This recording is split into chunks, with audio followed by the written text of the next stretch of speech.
What is up? Welcome to Smark Shooters, the best there is, the best there was, the best there ever will be in wrestling podcast you've ever heard in your life. I'm your man, Ernie, the Blerd without fear. I am joined today by the big boss, who is back with his triumphant return. Kevin, what's going on? Happy to be back. Missed y'all last week. Great episode last week. Wish I could have been there, but, life. So, yeah. Hey, life will find a way. Mm-hmm. That has nothing to do with anything that you were talking about. It felt appropriate. Sean, the limit break is back with us here. What's going on? How are we doing, guys? All right, and we also got the heart and soul. The heart and soul of the wrestling side of the Nerd 901 website. We've got my man, Nick Shafani. What's popping? What's up, y'all? How's it going? Glad to be back again. 2 weeks in a row. Made it. 2 weeks.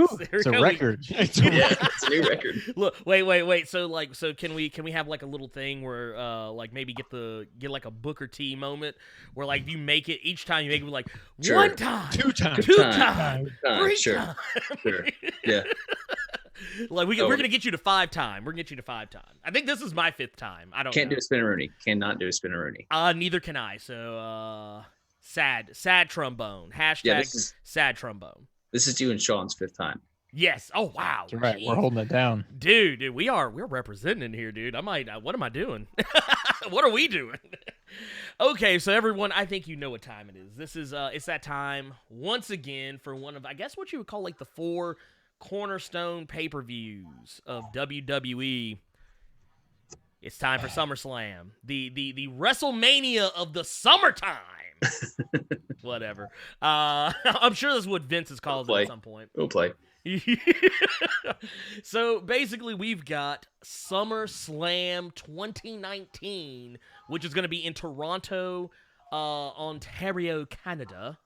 Nothing says summer like Toronto, Canada. Like they have like what was it? I was noticing just only because I was watching NXT earlier. I saw they had like the elk horns on like the takeover symbol, and I was like, yeah, SummerSlam is the next day, and that doesn't say summer to me. That does not scream summer. Not at all. But okay, so let's go ahead and just tell everybody what's going on here. What's going on today is just like what we did with what was it? Was it Extreme Rules? Extreme Rules. Yeah, Extreme Rules. Debut. Which I kept wanting to call the Elimination Chamber when I was doing like the meta for the video and the audio. I kept doing it. I don't know why. But we are doing SummerSlam. This is a 10-match card so far. We don't know. Maybe there will be another match added. We still don't have Roman Reigns, who apparently has the powers of Arnold Schwarzenegger in Commando to have his car hit by another car, only to later see that car no longer be damaged. So that's it. Roman Reigns, he's officially an action star. He has officially been passed the torch by Arnold Schwarzenegger. So there you go. It's been settled. It's not The Rock. It's Roman Reigns. He is in The Rock's new movie. He is, and apparently he's good. Apparently he knocked out a cameraman. He was supposed to pretend to like throw, I don't remember what it was. I want to say an axe or something. There's something he was supposed to pretend to throw, and he actually accidentally let go and like knocked out a cameraman with it. So he's Kratos at this point? Basically, yeah. Wait. He didn't summon it back, but I love that. So okay, you know what? Let's work our way from the bottom all the way to the or from the bottom of the card, the curtain jerker section, where we give you our predictions. I always feel bad saying curtain jerker because it feels a little wrong. It feels a little wrong, but dude, that's what we used to call it. We used to say, "Dude, look, he's a curtain jerker." Like he's opening the curtain for the guys who actually like make the money, who draw money. On the pre-show, the curtain jerkers are now the pre-show jerkers. That sounds even weirder, but they're whatever. not jobbers; they're enhancement talent. Exactly. Yeah. So basically, let's go ahead and start at what I think we can all just presume is going to be on the pre-show, on the kickoff, is Drew Gulak, who is the 205 Live Cruiserweight Champion, versus one half of the Lorcan and Birch tag team, Oni Lorcan, who's normally on NXT. I guess apparently he is on 205 Live as well, and he's also in NXT UK, so Damn. It's all over the place. He's pulling triple duty. Dude, yeah, no, he's pulling some serious duties here, man. I'm not mad at I'm not mad at the brother. So okay, basically, I'm gonna go ahead and just say it right now because I don't know how familiar you all are with Oni Lorcan, but I am very familiar with Oni Lorcan, but more as a tag team wrestler, not as a singles wrestler. Right. Very familiar with Drew Gulak by virtue of the fact that he's been on NXT a lot lately. Match will probably be really good. It'll probably be one of the best, like, actual, real, dyed-in-the-wool wrestling matches that we will see, period, on this card. I'm just going to go ahead and say it right now. It's probably going to be, unless there is an Andrade Rey Mysterio match in the works that we don't know about, I'm going to go ahead and say this is going to be the sleeper match of the night. Yeah, I mean, this match is going to be a hard-hitting match. Yes. There should be a Rey Mysterio Andrade match by default on every single card Every ever time. until the end of time. Yes. Until Every Ray time. can't literally walk anymore. Yes. And even then, a few more. Yeah. Look, just can we get like on Futurama, put Andrade and Rey Mysterio's heads in those little Just jars that Jars keep and the them jars alive fight. forever. Yeah. And just wheel them out every now and again. Mhm. Absolutely. Everybody else though, yeah, I'm gonna go ahead and say right now, I don't think Drew Gulak is dropping the 205 Live strap. I just don't think it's gonna happen. I don't see it Right. happening. If anything, there is potential to have like maybe a split, maybe kind of create some tension between Lorcan and Birch. I don't think that's gonna happen either because they're literally just too good to split up. Mhm. But I'm saying it's Drew Gulak. He keeps the strap, and it's Bob's your uncle. There you go. What about you, Nick? Yeah, I'm going to go Drew Gulak there Gulak. as well. Just kind of the same thing. Like, don't think he's got the build yet. This is only his second title defense. Yeah. But Wow. it's the same thing about Tony Nese, and then Tony Nese dropped it in his second title defense too.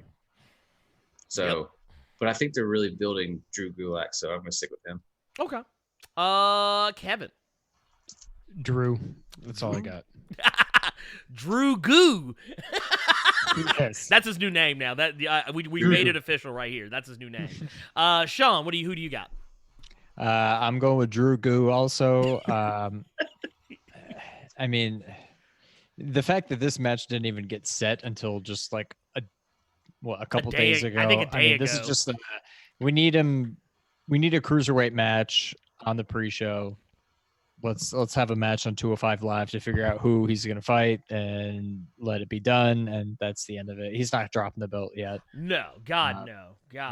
Drew's going to win. So let me just chime in here because Do it.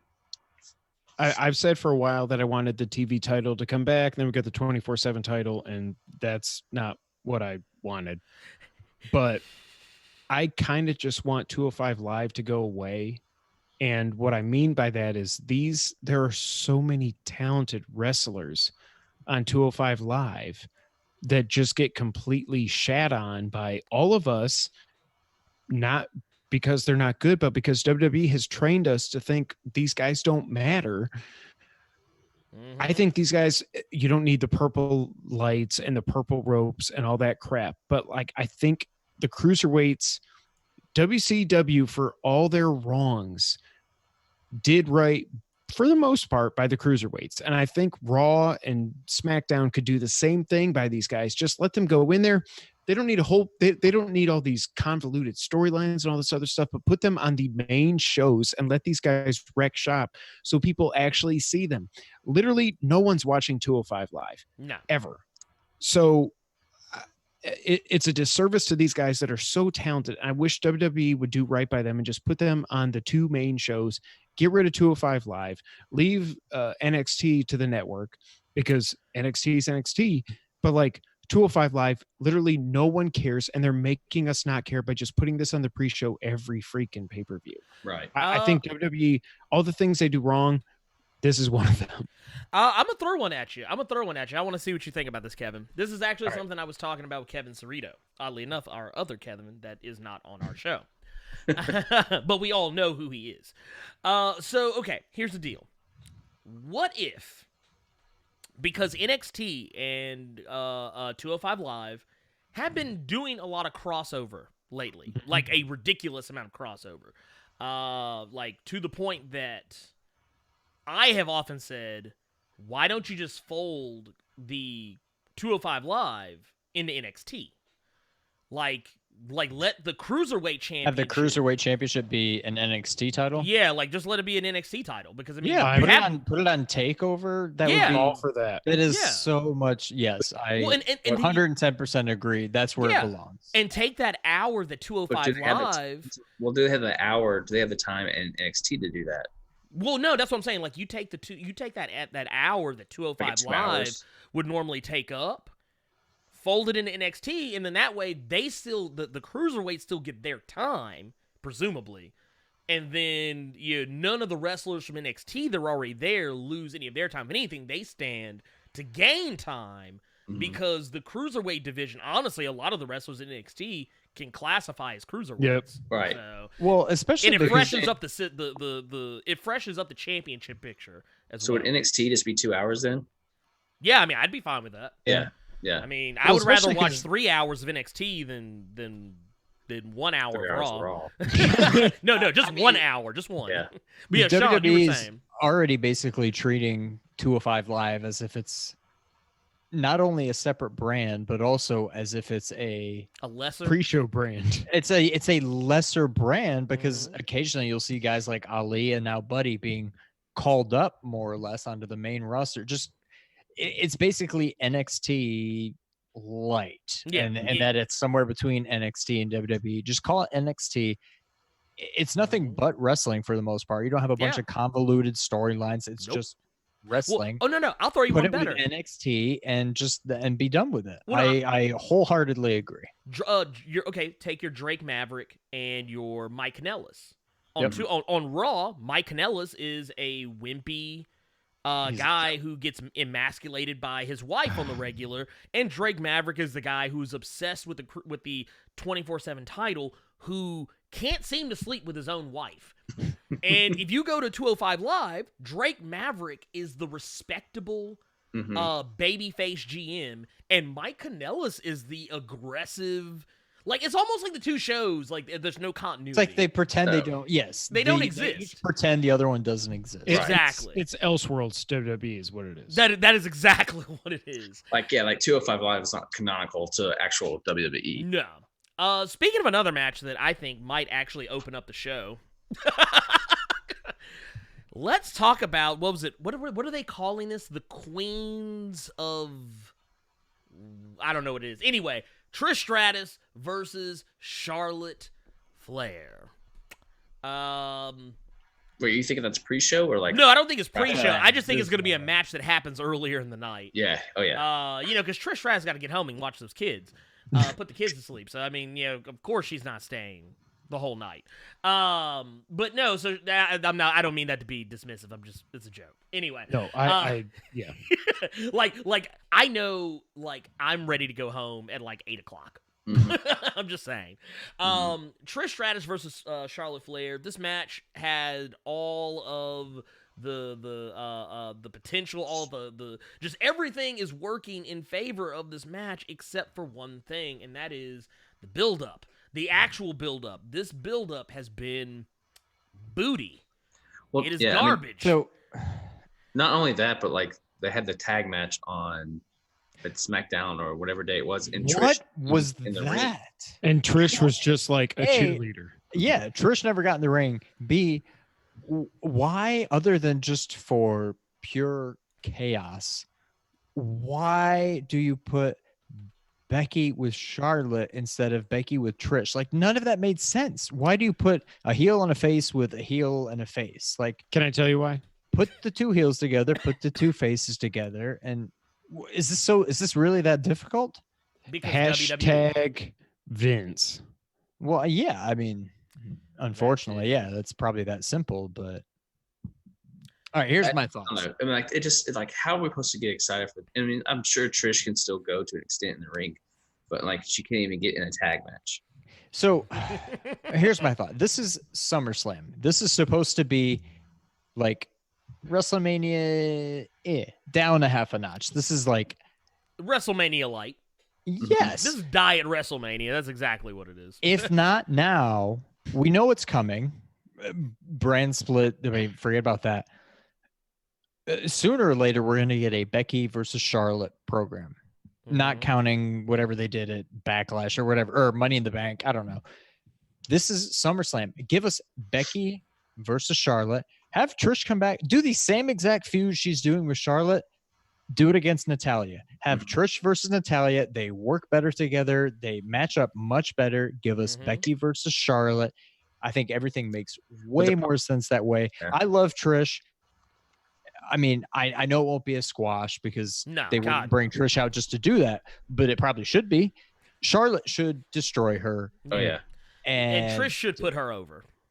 There's no need for this match other than to put Trish on camera for a little bit.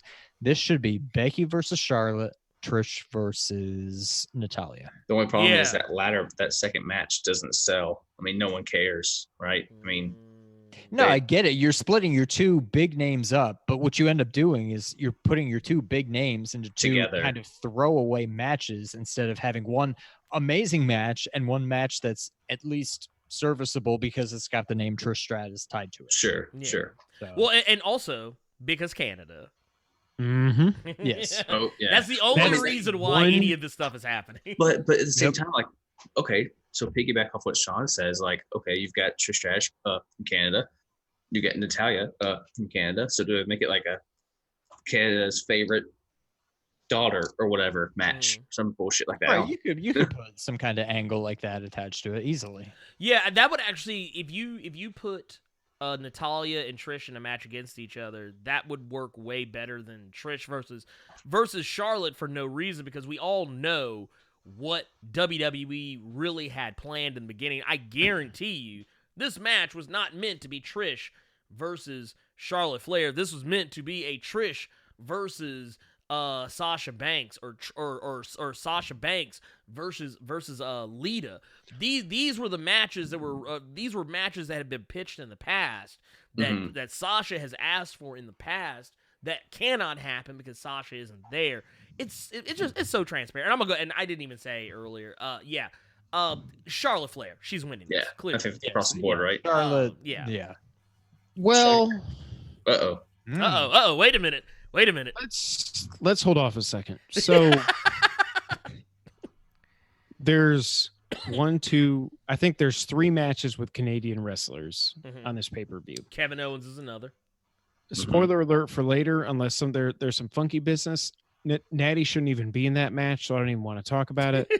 KO, I haven't even decided what I want to pick till we get there. I feel like Ernie said this actually would be the perfect match to open this show with, especially if you put Trish over. Now, I'm not saying she should. Trish still looks like she can go for crying. It depends on what their plans are with her. Well, yeah. Well, now I've heard rumblings, especially with this Goldberg stuff that we'll talk about next, that Heyman wants to use Goldberg and maybe some other legends as recurring characters for matches like this. Now, or not Heyman, sorry, Bischoff's what I meant to say. I don't know where they're going with this, but I think of all the matches involving Canadian people, Charlotte doesn't lose anything by losing this match. Like if she loses, she's losing to arguably one of the top 3 female wrestlers of all time. Yeah. Trish still looks the part. She looks better than she did when she retired. I mean, she's like in better shape. By the way, Trish is reversed aged. Yes. Trish is the same age. She's 42. She's the same age as Brock Lesnar and AJ Styles. Wow. Well, see, AJ looks in shape. Brock looks like he's been. Well, Brock looks a bit. He's had as many beers as I have, is what it looks like. Yeah. He's kind of doughy and some like he's a muscular dad bod. Yeah. But you think about someone who is like, you would always think in their peak like physical fitness, Goldberg, right? Yeah. Like you would never think Goldberg would never be like slow in the ring, even to his age. But I bet Trish Stratus could run circles around Goldberg. Oh yeah, no, easily. Well, Goldberg's also 50 or 51, 52, whatever he is. But I'm actually going to go against the grain here, and I'm going to pick Trish. I don't think it's what they should do, but I just feel like the whole Canada thing, I don't know that Canada's going to be happy with the other two matches because I can see one of them doesn't matter. The other one could lead to a whole bunch of storylines, but I'm going to go Trish in this. Okay. I don't think they should. I think Charlotte should, like y'all have said, she should squash her. She should kick her in the face and just spear her into oblivion. But so, okay. Well, something about this is telling me Trish is winning. So let me just pitch this to you real quick before that, like you make that your final answer. But normally in shows where someone's from somewhere, that person they don't usually fare too well. Yeah.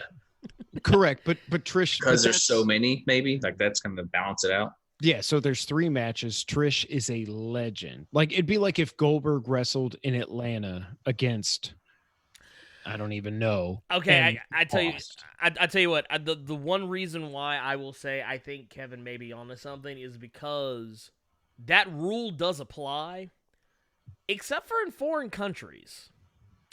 Like, I noticed that, like, it would ever, like, okay, like, for instance, Buddy Murphy when they had Super Showdown in Australia. Yeah. Mansoor in, like, not Crown Jewel, but whatever, the other Super Show, whatever the heck it's called.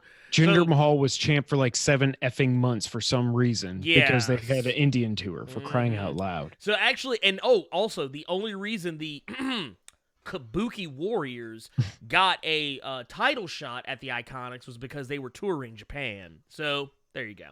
So, yeah, you know what? Honestly, actually, I tell you what. I don't want to change my answer. However. Ernie? What? I don't want to change I'm not saying I'm changing my answer, but I'm saying I agree with the logic. Okay. Hey, it's Chris Rock. I appreciate it. Sean, are you keeping these down again, like always? I'll jot them down, yeah. Okay. I guess can.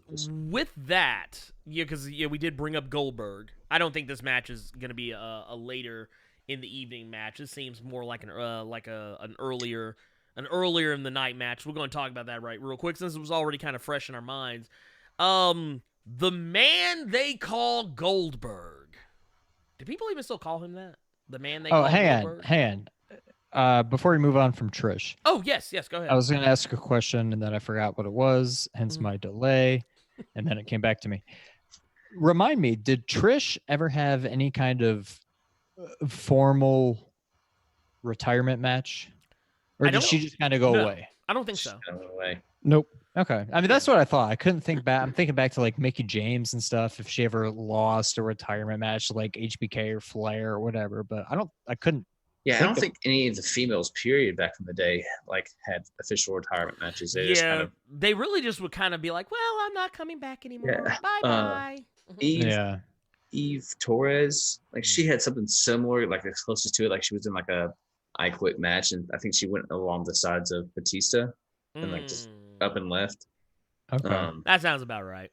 I mean, but there was something weird with Eve. I don't remember what it was. Yeah, but there was something weird with her leaving. Yeah. Okay. Yeah.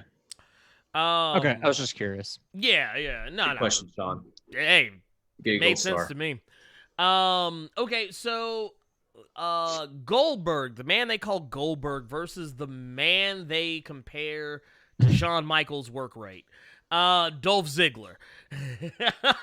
Which that's a terrible thing. I don't know if you guys know this, but whenever someone says, "Oh, this guy's the next Shawn Michaels," like we hear fans say that, that's a compliment. But when you hear somebody in the industry say that is a death sentence, because basically what that means is that you will take a lot of bumps. Yeah, you'll take a lot of bumps. You'll probably peak at some point, and you'll never stay there. You'll go back down, and you'll never reach those heights again. Is what they typically mean, which is weird because that's not Shawn Michaels' career, but whatever. Anyways, Goldberg versus Dolph Ziggler, a match that I don't think anyone. I'm gonna go on a limb and say nobody here cares about this, right? No one asked for that. No one asked for this. that. Good news is this should not last more than about 30 seconds. The entrance, Goldberg's entrance, will last. That should last longer than the match. Yes, absolutely. My thing here, I will say, clearly I'm an old man with a lot of nostalgia, but when I did hear Goldberg's music hit on Monday, I did get chills, and that surprised me because I didn't care at all about Goldberg and Undertaker, probably because the whole Saudi Arabia thing and everything. But that's a whole other story. Even before we knew how that match would turn out. But this has to be Goldberg. However, my pick is Goldberg. However, there's two ways I could see Dolph winning this, and it's only if they're going to. The only way he wins this is if they are building to Dolph, Shawn at WrestleMania or the Rumble or something. Either Goldberg goes for a spear and catches a super kick, which I don't think Goldberg can sell that right. No, God no. There's no way he can react. If it was a ring post, maybe. Right. The only other thing, I will say this right now, if Dolph somehow gets into that ring and starts wrestling with his shirt on, I would not be shocked if they pull a Brett. Yes, I see what you're talking about. And he's got an iron plate in his jock. That's the only. Those are the only two ways. And the super kick is probably impossible because if Goldberg gets to the point where he's going to spear him, I can't see that Ziggler has enough left in him to pull out a super kick. So it's probably the only way he can win is knocking him out with a Brett move. Now, I'm not saying Ziggler's going to get in with a hockey jersey on. That'd be way too obvious. Right. But maybe he gets in with his like one of his shirts. Yeah, a tank top on or something like he couldn't take it off or whatever, and Goldberg kicks his ass, and then Goldberg spears him, and then he's just down. I can see that. Shock me. Because WWE loves to go back to the well. We all know that. Oh, I mean, all of this is nothing but going. The last 8 months have been them going back to the well. But, I mean, I would say this might be the most random match I've seen on a WWE pay-per-view in, I don't know, 15, 20 years. It just, I get that he was shit-talking Shawn, but, like, Shawn and Goldberg have literally no connection. I know they wrestled on Raw one time in like a tag match or something, and then they were in the Elimination Chamber when Goldberg when he took the title from Triple H, I think. But they have no history. So the fact that Shawn's just like, I'm not your opponent. Guess who is? None of it makes any sense. It would be like bringing. It's just to get back. It's just so Goldberg doesn't look like crap. Yes, exactly. Going out of the WWE. Yeah, It would be like bringing The Rock back to fight like Ali or somebody. Like, it doesn't make any sense. Their styles don't really work together. It's just like, well, let's give him a match. Well, Dolph's not doing anything. Like, it would make more sense for Dolph Ziggler to be fighting The Miz. Right? Yeah, or Shawn. Have him fight Drew McIntyre, for God's sakes. Like, at least they're kind of the same body type. Drew's not doing anything. And they have history. Yeah, well, that's what I was about to say. They killed that program early, which, by the way, want to point out, Drew McIntyre, nowhere to be found on this card. Yep. Nope. There's a lot of people that are not on this card. You've got... Guarantee you Drew McIntyre shows up to the KO match. Though. Yeah, he will. Yes. And probably Elias, but Joe's not on this. We don't know what's going to happen with Roman. By the way, my prediction is Roman just comes out and does a promo, whatever. Rowan comes out by himself. Brian comes out of the crowd or something and knee pluses him in the face and he says, it was me, Austin, all along. But like, Joe's not on the card, Drew's not on the card, Alexa Bliss. Like, I don't know if they're going to, I assume we're going to get, by the way, we're recording this on Thursday. They haven't announced any other matches. I assume we're going to get one tag team title match, maybe a women's tag team title. I don't know. But Joe, Drew, Alexa, Nakamura, Aleister Black, the only thing that makes me think they're not going to add matches to this is that they moved Aleister and Sammy to SmackDown when that was kind of almost a SummerSlam match. I don't know, but that makes me think that they will add another match, that they were like, well, let's get that off so we have room to add something. Because you look through this card, the only other possible pre-show match as far as these 10 matches go, as much as I don't like it, is Bayley and Ember. That's the only other match that makes sense to put on the pre-show. That would Nothing. Hurt they're not putting. Yeah, they're not putting Trish on the pre-show. They're not putting Goldberg on the pre-show. On the pre-show. They're not putting any of these title matches. Other title matches. They're not putting. Putting Shane. They're not doing the Fiend on the pre-show. So they better if not. Something gets bumped. Is SmackDown titles on the line? I don't even know who the champion is. New Day. Yeah. Oh, you're talking about the tag titles. No, as of right now, it's not. The tag team titles, neither the Raw or SmackDown tag team titles if are nothing in any else, match. give us if nothing else, give us New Day versus the OC. No titles on the line. Just put it on the pre-show and be done with it. What the hell with that? Unify them. I'm sick of unify this. them. Yeah. I mean, that would be ideal, but they're not going to do that. When they're moving to Fox, it's not going to happen, right? Right. I guess it's safe to say. I mean, the IC title can go on the pre-show. Yeah. Oh yeah. Whatever happened with that? I thought that was happening. Well, Ali sucks now, so I mean, and Nakamura's forgotten. Like, yeah. The title is one of the most prestigious titles in the history of wrestling, and they just continually forget about this thing. Yeah. It doesn't matter what the town of the guy is that's holding it. WWE just says it doesn't matter. Like, what the hell? I would not be surprised if we did get an IC match on the pre-show. Like, if it just gets announced late, because that's what happened last time. That's what they did before. That's what they did last time. When Shinsuke picked up the strap off of Finn Balor, that match was announced. I think that match was announced the day of. That day. Yeah, like 5 minutes before it started. Right. Like, because you know what happened? Because Vince came in at the last minute and was still writing the pay-per-view by the time the main event was starting. Anyway, I can go sorry. I think it's safe to say we all know who's walking away. Yeah. The winner here is going to be Goldberg. Yeah. Okay, so Goldberg. I will say one thing. Yes.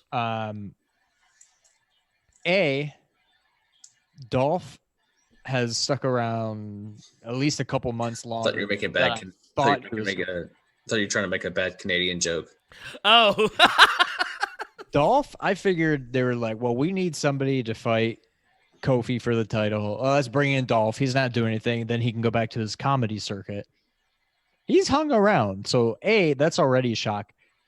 B, I'm picking Goldberg. However, it does almost seem like they're doing something with Dolph, if for no other reason than they're actually making his super kick a finisher all of a sudden, like instead of a second HBK. Yes, yeah. So it's a program to build towards him and Shawn Michaels, probably WrestleMania. I do get that, which is just a weird thing to say. Yeah, I do get the feeling that they're doing something with Dolph.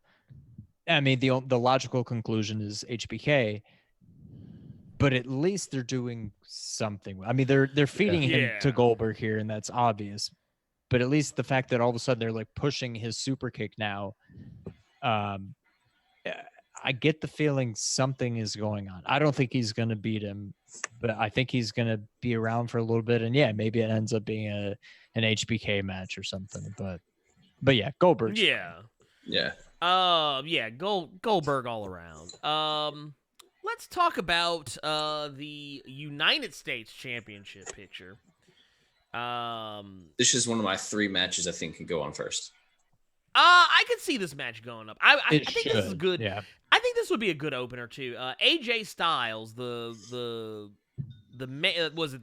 phenomenal one versus Ricochet. The one and only. The one and only. There you go. Pew pew. Pew pew pew pew pew pew pew. I still haven't seen his entrance since they introduced the pew pew. It's so stupid. I'm sorry. You're good. Don't worry. I just you know what? At this point, the only thing that could happen in this match that would surprise me is if Ricochet came out as his Prince Puma persona. Oh my from god! Lucha That'd be so Underground awesome. Is the only way. Awesome. That'd be so awesome. It would be the only way this would surprise me. But the only thing that could happen that would surprise me. I'm just going to say I love both of these guys. They can work. Clearly, AJ Styles, he's a phenomenal one. We've seen his work rate. He's amazing. Ricochet, I have followed him in the Indies all the way to NXT and seen the amazing things he's done here. He's on the main roster. WWE clearly is trying to do something with him. They're trying to give him something, even if the booking is a little wishy-washy. But I like what I'm seeing here. I kind of like this is a program where I don't like to see people ping pong the championship back and forth, but this is one where I'd be like, I actually would not be upset if Ricochet took the strap off of AJ and they kept the program going, kept them going back and forth, because this is how the Shinsuke AJ, not necessarily saying storyline-wise, but like just the competitiveness of the program, this is what it should have been like, not the garbage we got Just a bunch of dick kicks and dick punches and exactly. Like we're seeing actual athleticism. They're letting Ricochet do all his moves. They're letting AJ do all of his moves. This is what this should have been. So even though technically I know AJ is probably going to go over in this one, what I'm still going to go ahead and predict, just because I like surprises and I think a surprise can happen. I think Ricochet is going to steal one from AJ on this one and get the belt back and keep the program going another month or two. We'll see what happens. Maybe Survivor Series, something. Maybe they'll build towards Survivor Series. But anyways, what Sean, what you got? So I'm very torn on this. My gut instinct is they're not going to, like you said, ping pong the belt back and forth. So I think I've got AJ winning.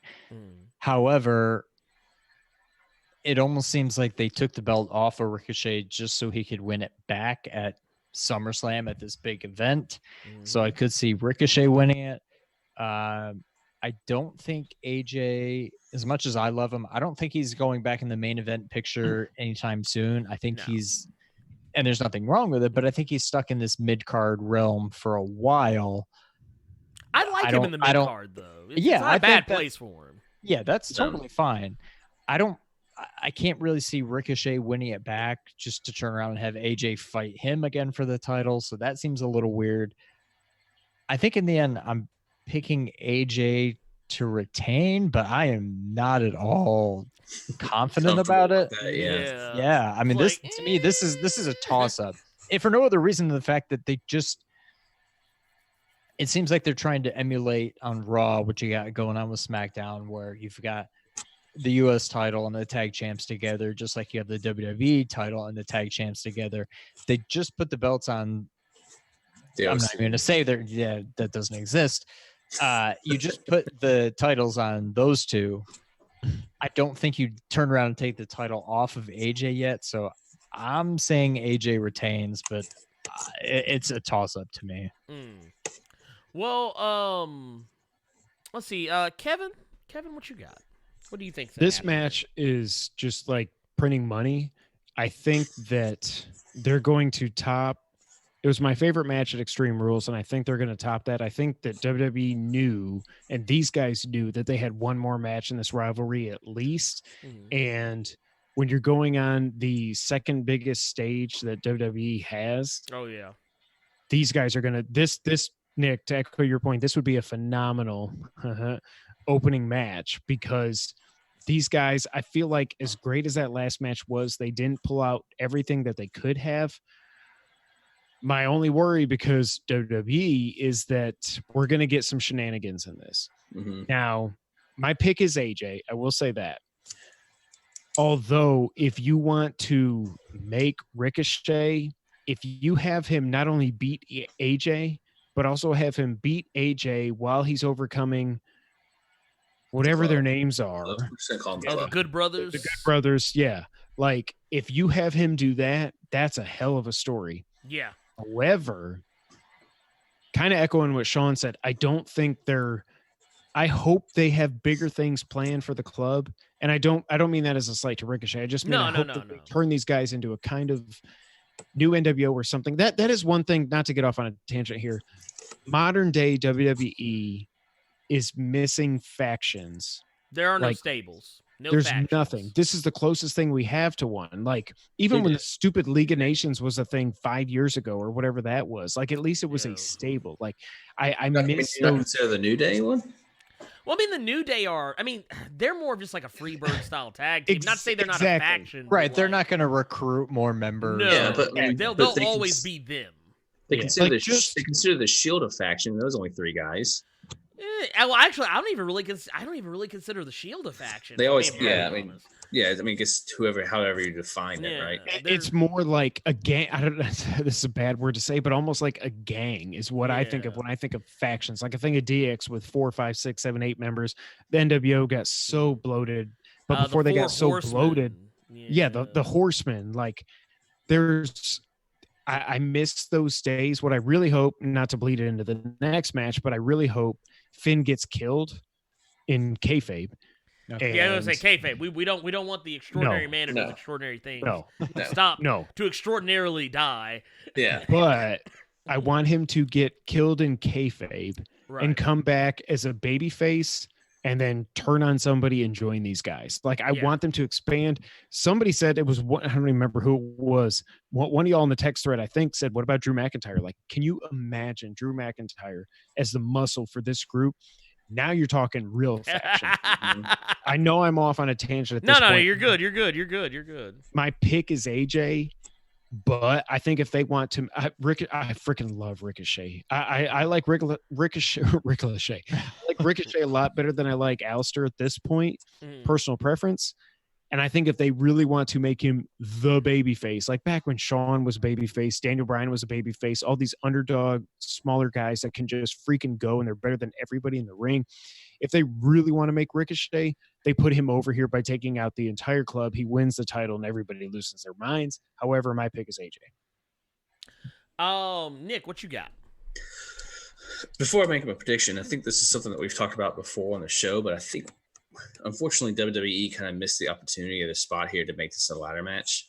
You know, we had talked about this before, how we knew this match was going to come around the pike, and man, how great this match would be if it was a ladder match. Oh, it would have been amazing. Unfortunately, that didn't happen, so it's a singles.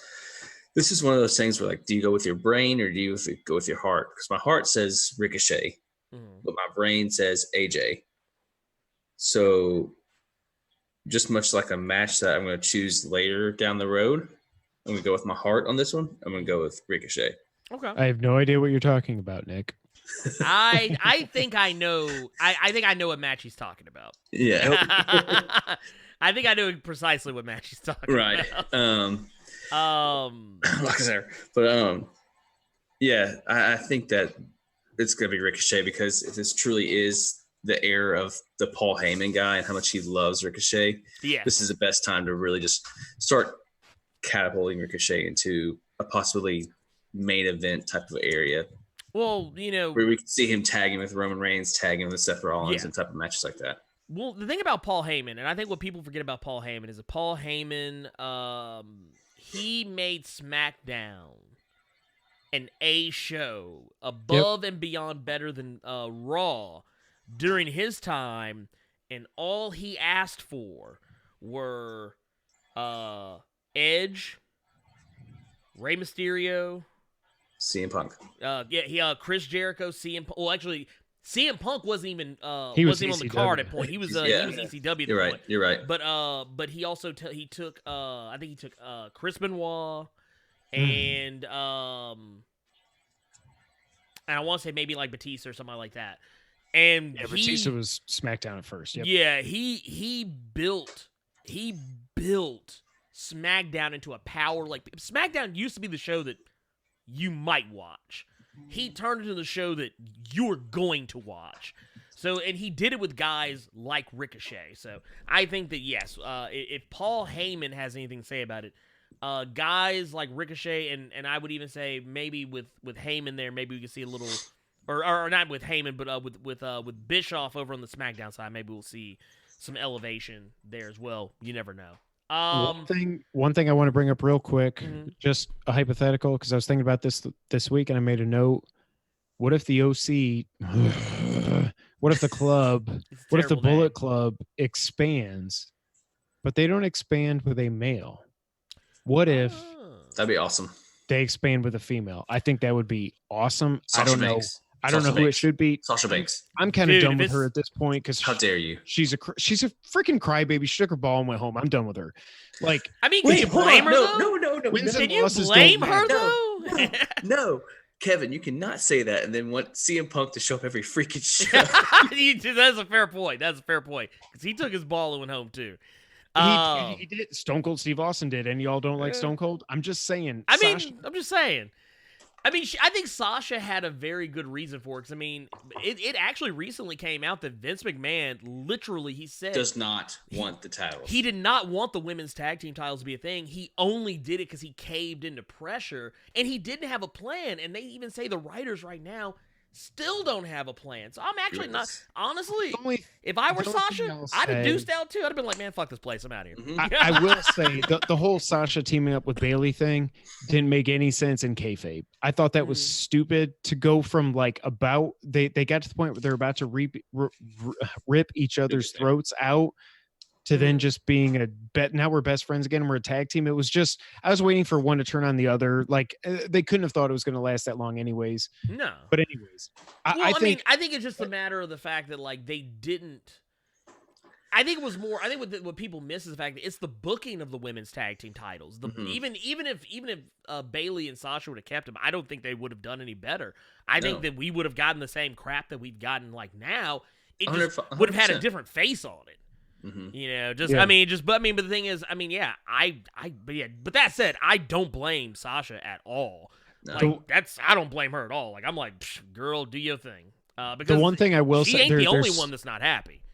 No, there's like 100 people that aren't happy. Yeah. The only thing that the people that I could see if they expanded with a female, one, Charlotte, although she's almost bigger than all three of those other guys. Yeah, she's I wouldn't definitely put her bigger than two of the other three. Her and AJ, the only reason I can make a case for her joining the club is because her and AJ are like this.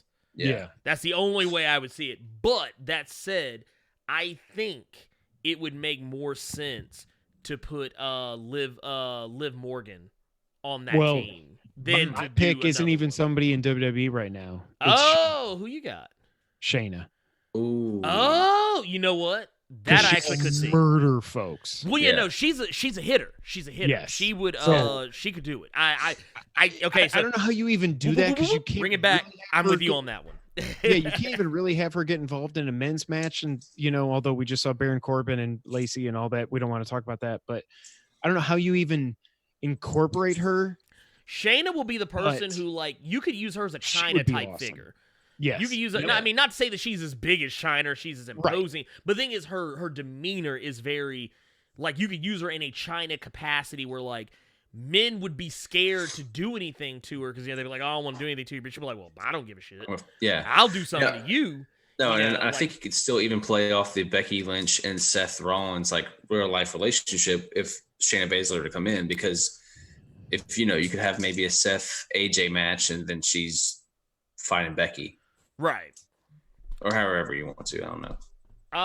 That said, I do want to go ahead and we'll go ahead and put a pin in this one. I want to move on to the match that probably the only match I'm really excited for, just because I just want to see amazing things happen. I'm curious about some things that are going to go down, and that's Finn Balor, the extraordinary man who can do extraordinary things, versus the Fiend of the Firefly Funhouse, Bray Wyatt. What is likely the most unlikely match that could have ever happened in life? You told me this match was going to happen 2 years ago. I told you, what are you thinking about? Dude, this match is going to be amazing. I love seeing not Joker in WWE. I think it's amazing. Anyone who thinks he is not aping the Joker is no. This is exactly what this is. The only thing he could do differently is just staple the mask to his face. That's the only other thing. Like, legitimately staple it to his face. But for the most part, he is literally New 52 Joker, and I'm here for it. Yeah. And you know what? I tell you what, I'm gonna go ahead and say right now, and I would be surprised if anybody disagrees. Bray is going to squash Finn 100%. Better. And it's not going to be like, I don't think there's going to be any offense. Maybe a little offense from Finn, if that. But I'm going to tell you right now, if I am booking this match, Bray would come in strong. He would decimate Finn to the point where it is. And you know what? You could even let Finn come out as the damn demon. I don't care. Squash him too. That's what they need to do. But thank you. Please, squash God, him. Just squash him. I love Finn. That dude needs a reset so bad though at this point. Yes. Have him come out as the demon and get freaking murked. Oh yeah. That's what they should do. That's how you make the Fiend, Bray, whatever you want to call him. That's how you make this comeback for him. Yes. Freaking murder him. Do the whole the stupid belt buckles on his head and all this other stuff, and just like he gets in the ring and he just gets murked. That's what I'm hoping for, and it's not because I don't like Finn. Again, it needs to happen because WWE. Yep. Thank you. Yes, it needs to happen. He needs a reset. He needs some time off. Join the club. Do whatever when he comes back. I hope they're not just doing this as just Finn comes out and gets. Are we all picking Bray? I'm picking. Yeah, I think it's safe to say we're all picking Bray. Everybody's picking Bray. I hope that they don't just have Bray destroy Finn, which either way, Finn should win in a squash, like Ernie said. Yeah. I don't want this to just be a long play to get to WrestleMania or something. The Demon comes out and wins because then Bray sucks. But this should be a match to elevate Bray. Yes, that's to legitimize Bray. Nothing else I can say. Yeah. Yep. Legitimize Bray. Done. Now that said, what I don't want to see after this is for Bray to squash Finn and then immediately go into a program with another wrestler and it become a 50-50. Like, I think Bray needs to be booked strongly to where he is maybe not squashing everybody, but he is very convincingly defeating other wrestlers clean. Not without having it cheat, but just clean victories for the next. You booking this, okay, first off, Mankind. We all remember Mankind. Mankind, the way he was booked, Mankind was on a tear for how long? It felt like 6 months. Yeah. Before after WrestleMania until Survivor Series. Yeah, he was. Yeah, so he was on a tear. And if he lost the match, it wasn't it was usually by DQ or something like that. But the thing is, it was very rare to see Mankind pinned clean in the middle of the ring. You just didn't see it. Right. It just wasn't a thing. But this is what I think you should be doing with Bray Wyatt. Well, what they don't need to do with Bray Wyatt after say they go with the squash job on Finn, what they don't need to do is him and come out and squash enhanced talent or enhanced talent or whatever they want to call it. No. Because he needs to be squashing legitimate wrestlers. That's what they're doing with the Viking experience or Warriors or whatever they're calling them. That's such a dumb thing to do for them to come out and just do jobbers every week. We're way past that. I'm so sick of that crap. We are. We're too in the know nowadays. We're all too smart for that nonsense. Yeah. Just yeah. Because even on if you're bringing out no namers, that's a dark match. Do that on the dark match. And that's another thing. Have them squash the B team or at least somewhat established team, not literally jobbers, but have them squash people we at least know of, and then people bring out the Ascension or something. Bring out teams we at least know of, squash them. Okay. But by the way, let them work their way up the ladder, but don't just bring out no names that serves no purpose. By the way, I just want to point out something. You said a name I have not heard. Mm-hmm. By God. Why I don't understand why WWE could not figure out what to do with the Ascension. Well, that's where the Viking Raiders are going. They're going to be Ascension 2.0. It's two physically imposing, badass looking people, and then they're just going to turn into jobbers. They'll show up in backstage segments for a little bit, and then they'll disappear completely. I'll call it now. This is not going to turn into. They're not going to all of a sudden become like the Bludgeon Brothers, as short-lived as they were. They're not going to turn into some dominant team. They're just going to disappear before they become anything. I can see it coming. Same thing with the AOP. I do want to circle back to one thing about Bray Wyatt and his character. What I think would be great is if they didn't focus on him just beating up faces. Well, no, go after heels. Too. He needs to go after everybody. He destroys Finn here next week or next pay-per-view, whatever, takes out Baron Corbin, someone who was just in the main event 2 or 3 times, and then move on to make Shinsuke it or random. whatever. Make it make him attack people who not just Kurt Angle and Mick Foley, right? It needs not just washed up legends, just the senior. So that way in the Firehouse or Firefly House, that way the kind of promos that he could pitch there, because Bray's got this split personality, is he can't control the Fiend, so it doesn't matter who he's going after. He loves Bray Wyatt. Bray Wyatt loves everybody, but the Fiend is just attacking everyone. That's such a perfect way to promote that. Dude, just one day have him hit Drew McIntyre. Kevin. Kevin is going to go handle some business. Yeah. That said, I guess we are all in agreement here. We've all said Bray Wyatt decisively. Let's move on to the next one, and that's Kevin Owens versus Shane McMahon, with the stipulation that if Kevin Owens should lose, he will quit the WWE. Now on SmackDown, Kevin Owens issued the same challenge to Shane. Did we get an update on that? Do we have an update? Shane, I remember him saying that Shane said he is denying that stipulation. Yeah. Okay. So This is also one of my other matches I think can go on first. I would love for this match to go on first, and I'm gonna go ahead and say I don't care about this match. This match is I like Kevin Owens. I like Kevin Owens, and I like what they're doing with Kevin Owens. I also kind of feel like a lot of this program is largely because we are in Toronto, Ontario, Canada. So let's just go ahead and let's look. Game recognizes game, and this is looking mighty unfamiliar. I see through this. This is a pure reach for a Canadian audience. But I'm going with Kevin Owens. I do not.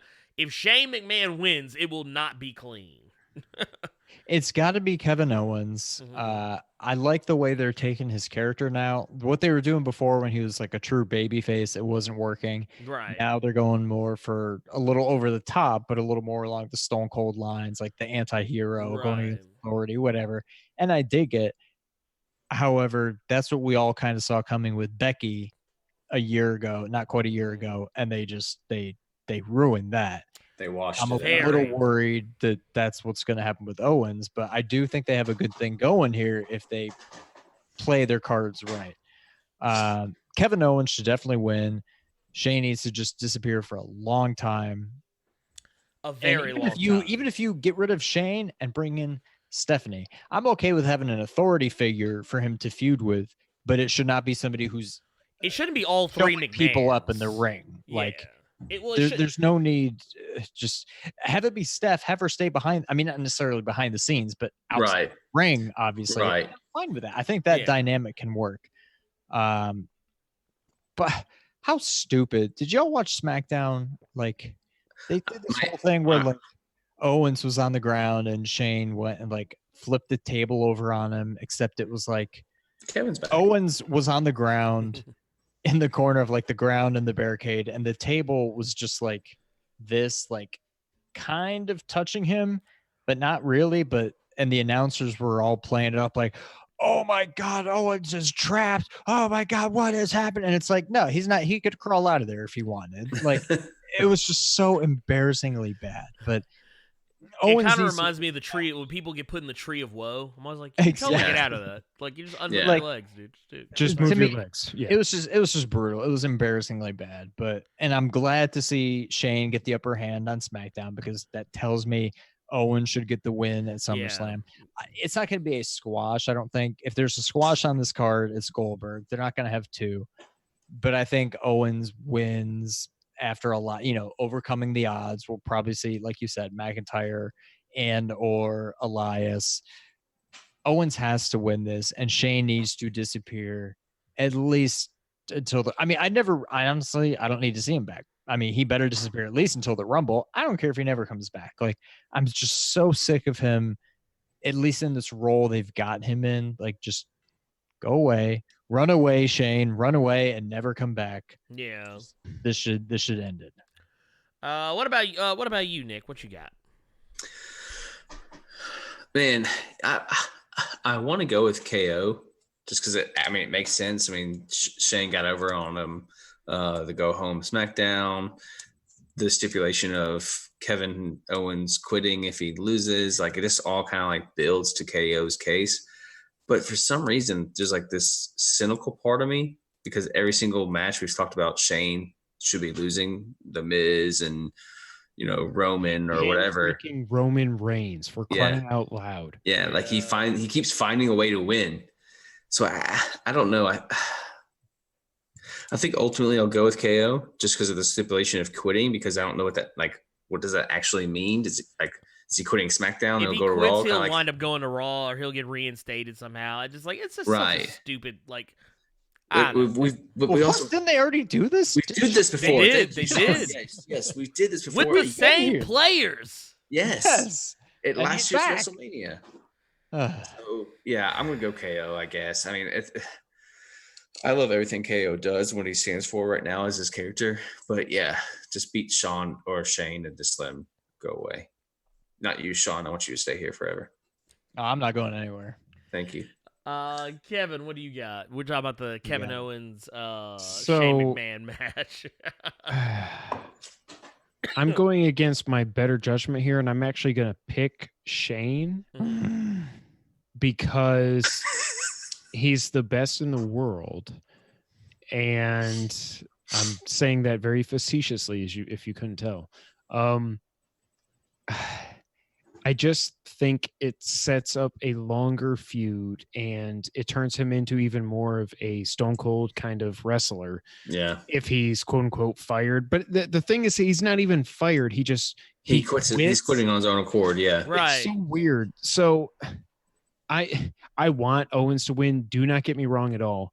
I think though, I just feel like Shane with his awesome punches and his sweat and his weird elbow drop. And his elbow and his coast to coast. It's not even really an elbow drop, it's an elbow fall.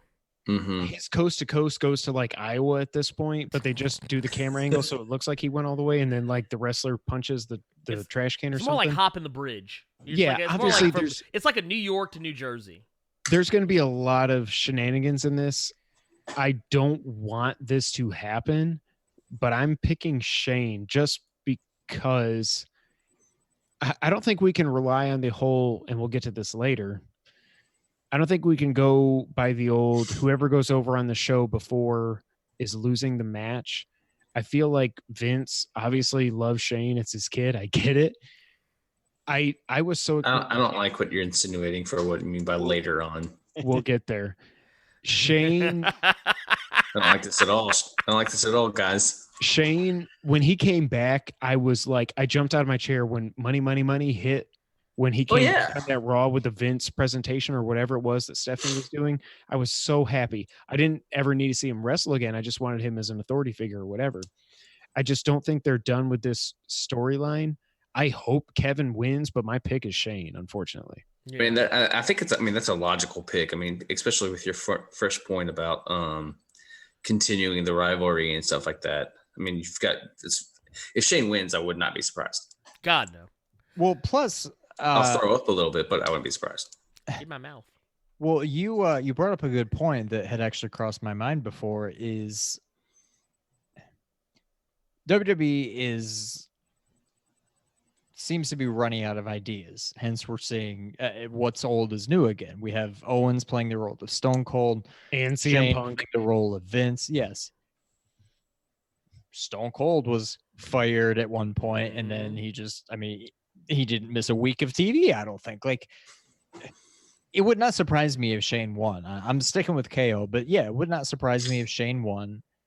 Maybe we go a week, maybe two tops without seeing KO, but obviously he's not going to be gone. And yeah, it would continue the feud. However, I'm taking the approach of I think they continue this feud by having Shane kind of just disappear for a little bit and bring in Stephanie or something to kind of continue. Now he's feuding with somebody that he can't physically feud with. He can't fight, but he's having this power struggle with. I could see him doing something like that. But I mean, I think it would not surprise me in the least bit if Shane won. I don't think you can take KO off of TV though, just because he's so hot right now. Like taking him off for even a week would just cool him off so much. That might be a risky mistake. Yeah. Well, I'm going to go ahead and say this is the match that I will probably go to the bathroom during. And that said, I say let's move on to the WWE Championship. Wait, Ernie, so what's your pick? Oh, no, my pick was KO. KO? Yeah, he said KO. Yeah, he said KO earlier. The only thing I will say to counter that, Ernie, though, I think this is one match they've actually done a really good job, even though it's Shane. Yeah. I think the build-up is fantastic. Yes, a nice slow build over a few months to get to this point. I think it's been a good build, which WWE doesn't typically do, especially with long-time stories. But yeah, I'm not expecting a 5-star Dave Messler. Yeah, no, but I mean, like in Ernie's defense, though, like if he goes to the bathroom and misses the ending, this is one of those that you can catch up on Twitter or or text. Oh yeah, no, I'll catch it on ups and downs. No, but Kofi Kingston, Randy Orton. This is I guess what people call you've worked yourself into a shoot. This is kind of the opposite. You've shot yourself into a work. And basically what I mean by that is that this is playing off of the old history that Kofi Kingston and Randy Orton have had with each other. They've kind of played on and off and on. Oh, and they've had, and forgive me for jumping in. Yeah, no, you're good. But I will never forget I think Orton may have been like the U.S. title holder or something. But I'll never forget a Raw where Kofi tore the shit out of Randy Orton's car. Yeah. Yeah. But like it was phenomenal. And then you think about it, like, yeah, they have like these random spots for the past decade where they've had this rivalry. I think it's pretty like easy build. And I think this is gonna be a fun match. Yeah, I think this will be a psychological match. This isn't gonna be like a barn burner or anything like that. This is gonna be a psychological match where both wrestlers are kind of in each other's heads. This is a match that reminds me of like a fighting game where like they're gonna go back and forth a little bit, like wait to see what the other one does to counteract it, or I don't know, maybe Randy Orton's wife runs in and RKO's him. That would be amazing. God. Well, that was so good. That would be amazing. I would love that. I'm really looking forward to this match. I think it's gonna be a lot of fun. I'm looking more forward to this match than most others, just because you keep up with the behind the scenes. So I've always kind of had because Randy Orton is a guy I've always liked. And then when I found out about this whole thing with Randy Orton and Kofi Kingston, it actually kind of soured me on him a little bit. Cause it's like, oh man, dude, now you're pulling a John Cena on me. Don't do that, man. That's not cool. And come to find out, as time has gone on, they've patched it up, and they're clearly okay with each other. So it's like, and I think Randy Orton, as he has gotten older, he has matured as a wrestler. Oh yeah, I think he's well past the making people shake his hand after he's had his hand in his trunks. But pooping in their gym bags. Right. I don't think Randy is that same guy anymore. We're just gonna go ahead and say that Randy was going through some things. But but that being said, I think this match has the potential to be really good. I think it's gonna be one of those matches that I think might surprise a lot of people. But that said, I don't think Kofi is dropping the WWE Championship to Randy Orton tonight. Now, if anyone could take the belt off of him and absorb the god tier heat that would follow it, it would be Randy, and he would do it gracefully because he's just that good of a heel. He's good at what he does. But I don't see him taking the belt. Now, I would like to see this like not be a one and done. Same here. I would maybe I don't think they need to do a 3 or 4 month program. I say maybe do one more pay-per-view. Yeah. And then or maybe have a blow off match on on Raw or SmackDown or whatever afterwards, and then let that be the end of it. But I'm gonna go with Kofi. I gotta go with my boy Kofi. What about Kevin? What do you got? I got Kofi, and like I've said before in the podcast, I think this is the first match where I could see him actually losing the strap. Right. I don't think he does though. My pick is Kofi. I can see him getting out of an RKO and turning it into a Trouble in Paradise in an awesome spot and winning the match. I'm going to go one step further though. I'm going to say Kofi loses the strap on the first SmackDown on Fox.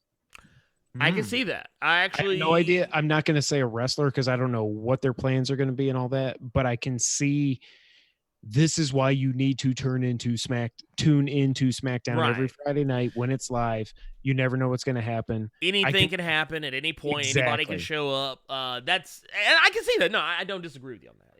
I think this is a championship reign making moment for Kofi. I think, like I've said I just said it, and I've said it before. I think this is his first real opponent, like a because legitimate we know what competitor. they do with Joe, and Dolph sucks, and we all know that. Yeah. But I'm picking Kofi. Yeah. Nick, what you got?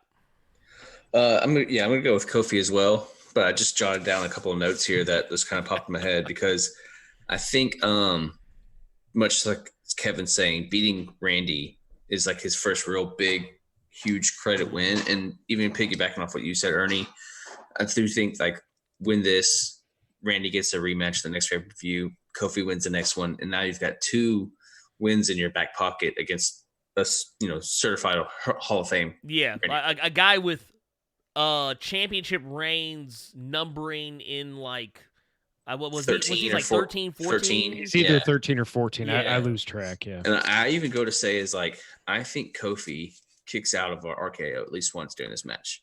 I can see that. To solidify that he is a champion. And again, because also we gotta get those stats up for 2K20. We gotta get Kofi up to like a 93 at least. Yeah, right. He's gotta be a 93, 95 at least. Yeah, if he's lower, I boycott. But I appreciate what Kevin's saying about it, him losing on Fox this first show, but I truly think Kofi is holding that title till WrestleMania. So I think they're going to just keep building. And like I've said this before, and I'll continue to say it again, I think they're going to build to a Kofi AJ title. I don't know why I chose AJ. Just feels more like, just because of maybe with the OC and New Day, it's kind of like maybe plant the seed for WrestleMania going forward. But in my mind, for some reason, AJ and Kofi just feels like that's the WrestleMania match for next year. So I'm just going to keep having Kofi win. So just y'all might as well just be ready for me to vote Kofi every time he's got a title match. I mean, hey, look, I'm not knocking. I am not knocking at all. But that said, Sean, what do you have in mind for this Kofi Kingston Randy Orton match? So this match is now my turn to buck the trend. Uh-oh. I'm gonna go Orton. Sean, you dirty bastard. I like what Kevin has to say about Kofi KOFI dropping the title on the first Fox SmackDown. I'm looking at it from the other side in terms of Fox wanting the belt on a well-known name when that transition happened. So he could even win it back on that first SmackDown. Yeah, I mean, maybe they go that route. Yeah. You talk about a guy. When is that first SmackDown, by the way? Sorry. October 4th, I think. It's earlier than I thought. I thought it was the 25th. I think it's the 4th. Yeah, they it's bumped the week it ahead.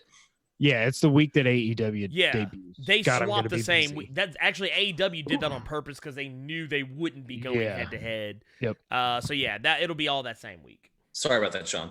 No, you're fine. Yeah, go ahead. Finish up. I will say, I do agree with Kevin. I think that first SmackDown, I do think we have a title change. Maybe it's Kofi winning it back. I don't know. But I think, especially knowing they're going head-to-head, not literally head-to-head, but basically head-to-head that week with AEW, they're going to have something big happen on that first SmackDown. I do think we get a title change. However, and maybe that's Kofi winning it back, but I'm going to say Orton. Now, I don't think nearly as badly as Finn, but I think Orton needs some kind of repackaging, some kind of change, because he's just been that guy who shows up and RKOs somebody. He's been that ever since they dropped the whole where he was in the Wyatt family for some reason. That's like a year and a half now. He has had no angle. He's just been Randy Orton. He's just been that guy that shows up, RKO out of nowhere, disappear, which I love. Don't get me wrong. I'm going to pick Orton to win, and I'm kind of seeing maybe him going back. Right now, he's a heel. He's a guy you love to hate kind of thing. Like, he's still kind of a fan favorite as much as he's booked as a heel. I think they have him just go crazy here and go full heel. And I don't know if they have him bring back the punt. Maybe he's out of an RKO. Dude, and that would be wild. And he like punts him for the win or something. But I don't know. It seems like you've got to do something. Orton as he is now is not winning. It's just it's been done. Whatever you need to, if he's going to win the title here, they need to have some kind of repackaging of him or something. I'm going to go out on a limb and say Orton wins. Okay. I bet they teased the punt in this match. They probably will. Yes, they might. Yeah. I will say though, if Orton wins, I bet Kofi can take just about the best RKO you've ever seen. Good. Oh yeah. So I don't know if it leads to Orton winning or Kofi ends up in the ropes and he doesn't get pinned or he kicks out or what. But I think they could do something awesome with Kofi taking one of the best RKO you've seen since WrestleMania 31 when he we're did talking about Seth. Yep. Yeah, that will until we see what happens at SummerSlam. I'm gonna go ahead and say right now that is the best RKO I've ever seen. Perfect, absolutely perfect. And they botched it. Apparently, I think we might have talked about this. Maybe not on the podcast. Every time running up to it. Every time they practiced it, they screwed it up, and then they went on the big stage, and it was the best ever. So, so I think we all so pretty much was it all, me, Nick, Kevin. We all said Kofi. Sean, you're saying Randy Orton. Yep. All right. All right, let's go ahead and move on to the first of our women's championship matches, which I hope to God does not get put on the pre-show.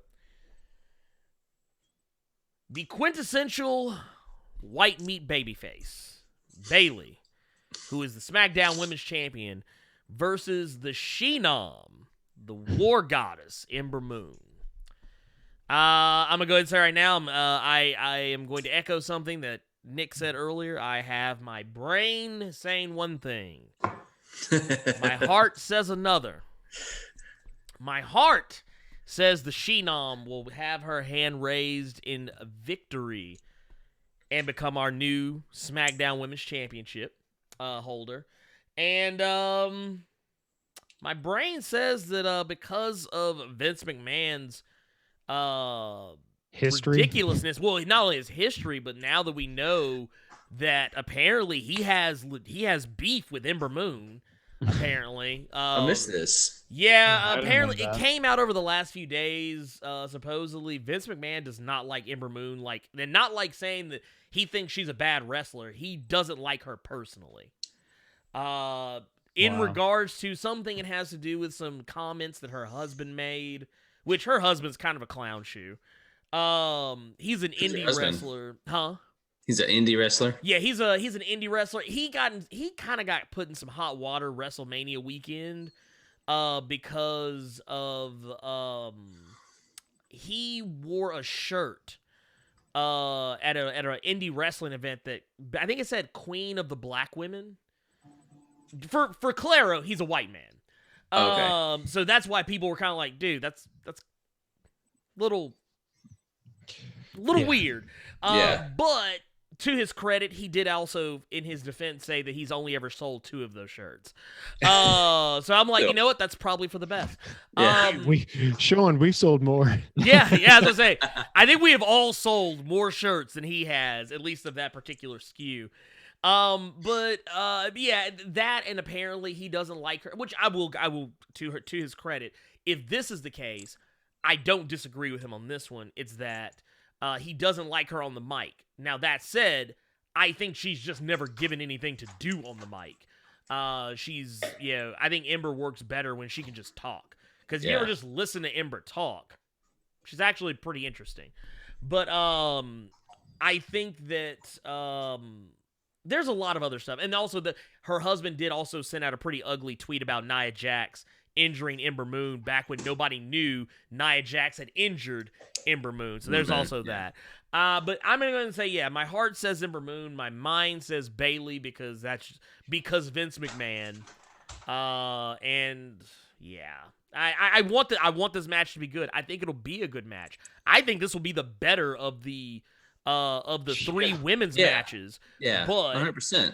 But I know Vince. I know what he's gonna do. I know how he operates. And Ember is not walking out of here, SmackDown Women's Champion, unless he can somehow put his opinion and his wallet in 2 separate zip codes. Mm-hmm. That said, I'm going to go with Bayley on this one. I hate that I'm doing this, but I'm going to go with Bayley because I don't want my heart to be broken. Yeah. Just saying. I don't want my heart to be broken. Nick, I think this might be I think you had an opinion about this one. I mean, I think honestly, either way, this outcome of this match, I'll be happy. Mm-hmm. I'm a huge fan of Bayley. I'm a huge fan of Ember Moon. You can't convince me otherwise on enjoying the two of them. I think Bayley finally got her due, and I don't know if that's because it's Vince being vindictive towards Sasha Banks, be like, look, if you only hung around a little bit longer, maybe that's exactly what it is. It is always what it is. You know, Vince is petty.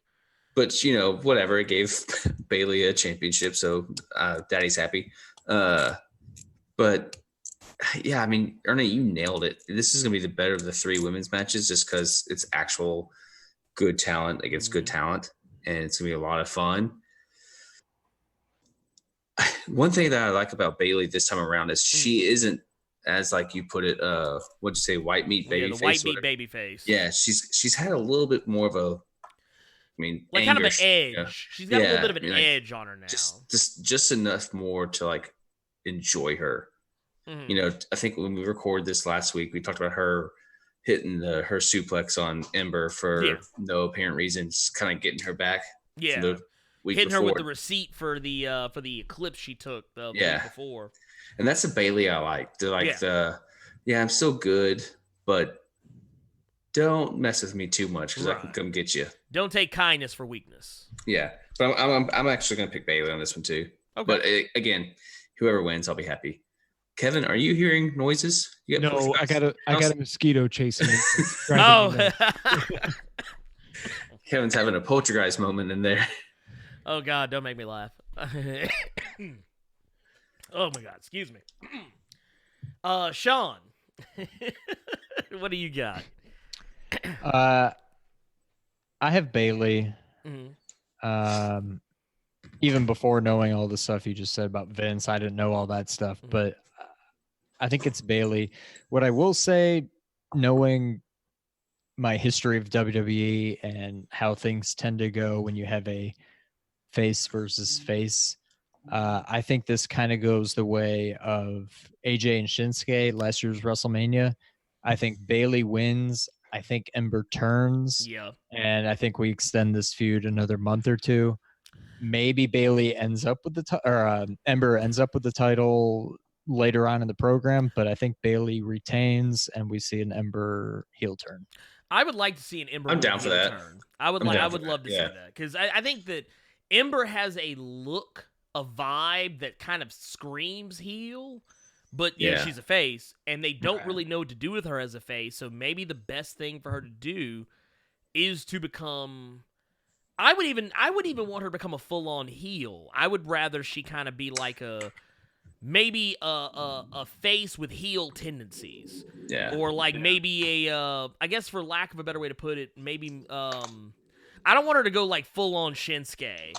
I want her to be kind of more of a Becky almost, Becky but that's what I was gonna say. Yeah, but I want her to be a Becky who still skews a little bit more heel, like where Becky was made a heel, but because of the fact the crowd wouldn't got so hot, the crowd wouldn't boo her. It became one of those things where she became a face with heel tendencies. I take that back. I'd rather have Ember be a heel, but with face tendencies from time to time. Sure. Because you don't really see that very often in WWE. You don't usually see a heel who sometimes is nice. Or not nice, but does something that's not evil. Until Samoa Joe sees Roman Reigns get hit by a car. Jesus Christ, dude. That... I don't know it. No, I'm not talking about that. I got thoughts. Kevin, what do you got? So... unlike all y'all, I'm going to go with my heart here, and I'm going Ember. Okay. I want her to win this match so badly. The Eclipse is still the most physically impressive move I think I've ever seen in wrestling, men's or women's. And like Sean sent me a slow motion video when y'all were SmackDown last week of her doing it. I was like, Dude. I don't know how this is even physically possible for someone to do this move. And she does it perfectly every single time. Yeah, she's never botched it. Never. And this woman was afraid of heights before she took that move on. This woman was scared to get on the second turnbuckle. I wouldn't do that move if I was landing in a foam pit at Air or whatever around here. There's no way. I have never been the biggest Bayley fan. She has never clicked with me. I don't know what it is. Kind of to echo what Ernie was saying. It's like, she's just Wonder Bread to me. Like, I know she's kind of been trying to get an edge the last couple of weeks, but it's not working for me. It's kind of how Finn really hasn't ever clicked with me too. I can't put my finger on what it is, but I want Ember to win. And I know Bayley's only had it for a month and a half, give or take. Give or take. Yeah. At Money in the Bank. We'll round up to 2 months. Yeah. I Ember deserves to have the strap. Yeah. Period. And I'm just going to go with my heart on this one and pick Ember. I'm probably wrong, but I'm picking Ember. I mean, honestly, it's one of those situations. Like, this is a tough one. This isn't an easy match for me to put my stamp on, because this could go either way. It's 50-50. Yep. Right. That said, let's talk about a match that I know is not going to be 50-50. Regardless of how WWE has tried to book this match. And try to make us care, but guess what? And look, okay, you know what? Here, wait a minute, hold. I'm gonna say something here because I don't want anybody to think that I'm a Natalya hater. I don't hate Natalya. I respect everything she does. See, unlike some, I remember that Natalya used to wrestle in Japan. I remember that she used to wrestle. I think she was in Shimmer, or at some point or another. I'll put it this way. I remember Natalya's history. Like, matter of fact, just for Claro. I am sitting here right now with her entire body of work, sitting before me.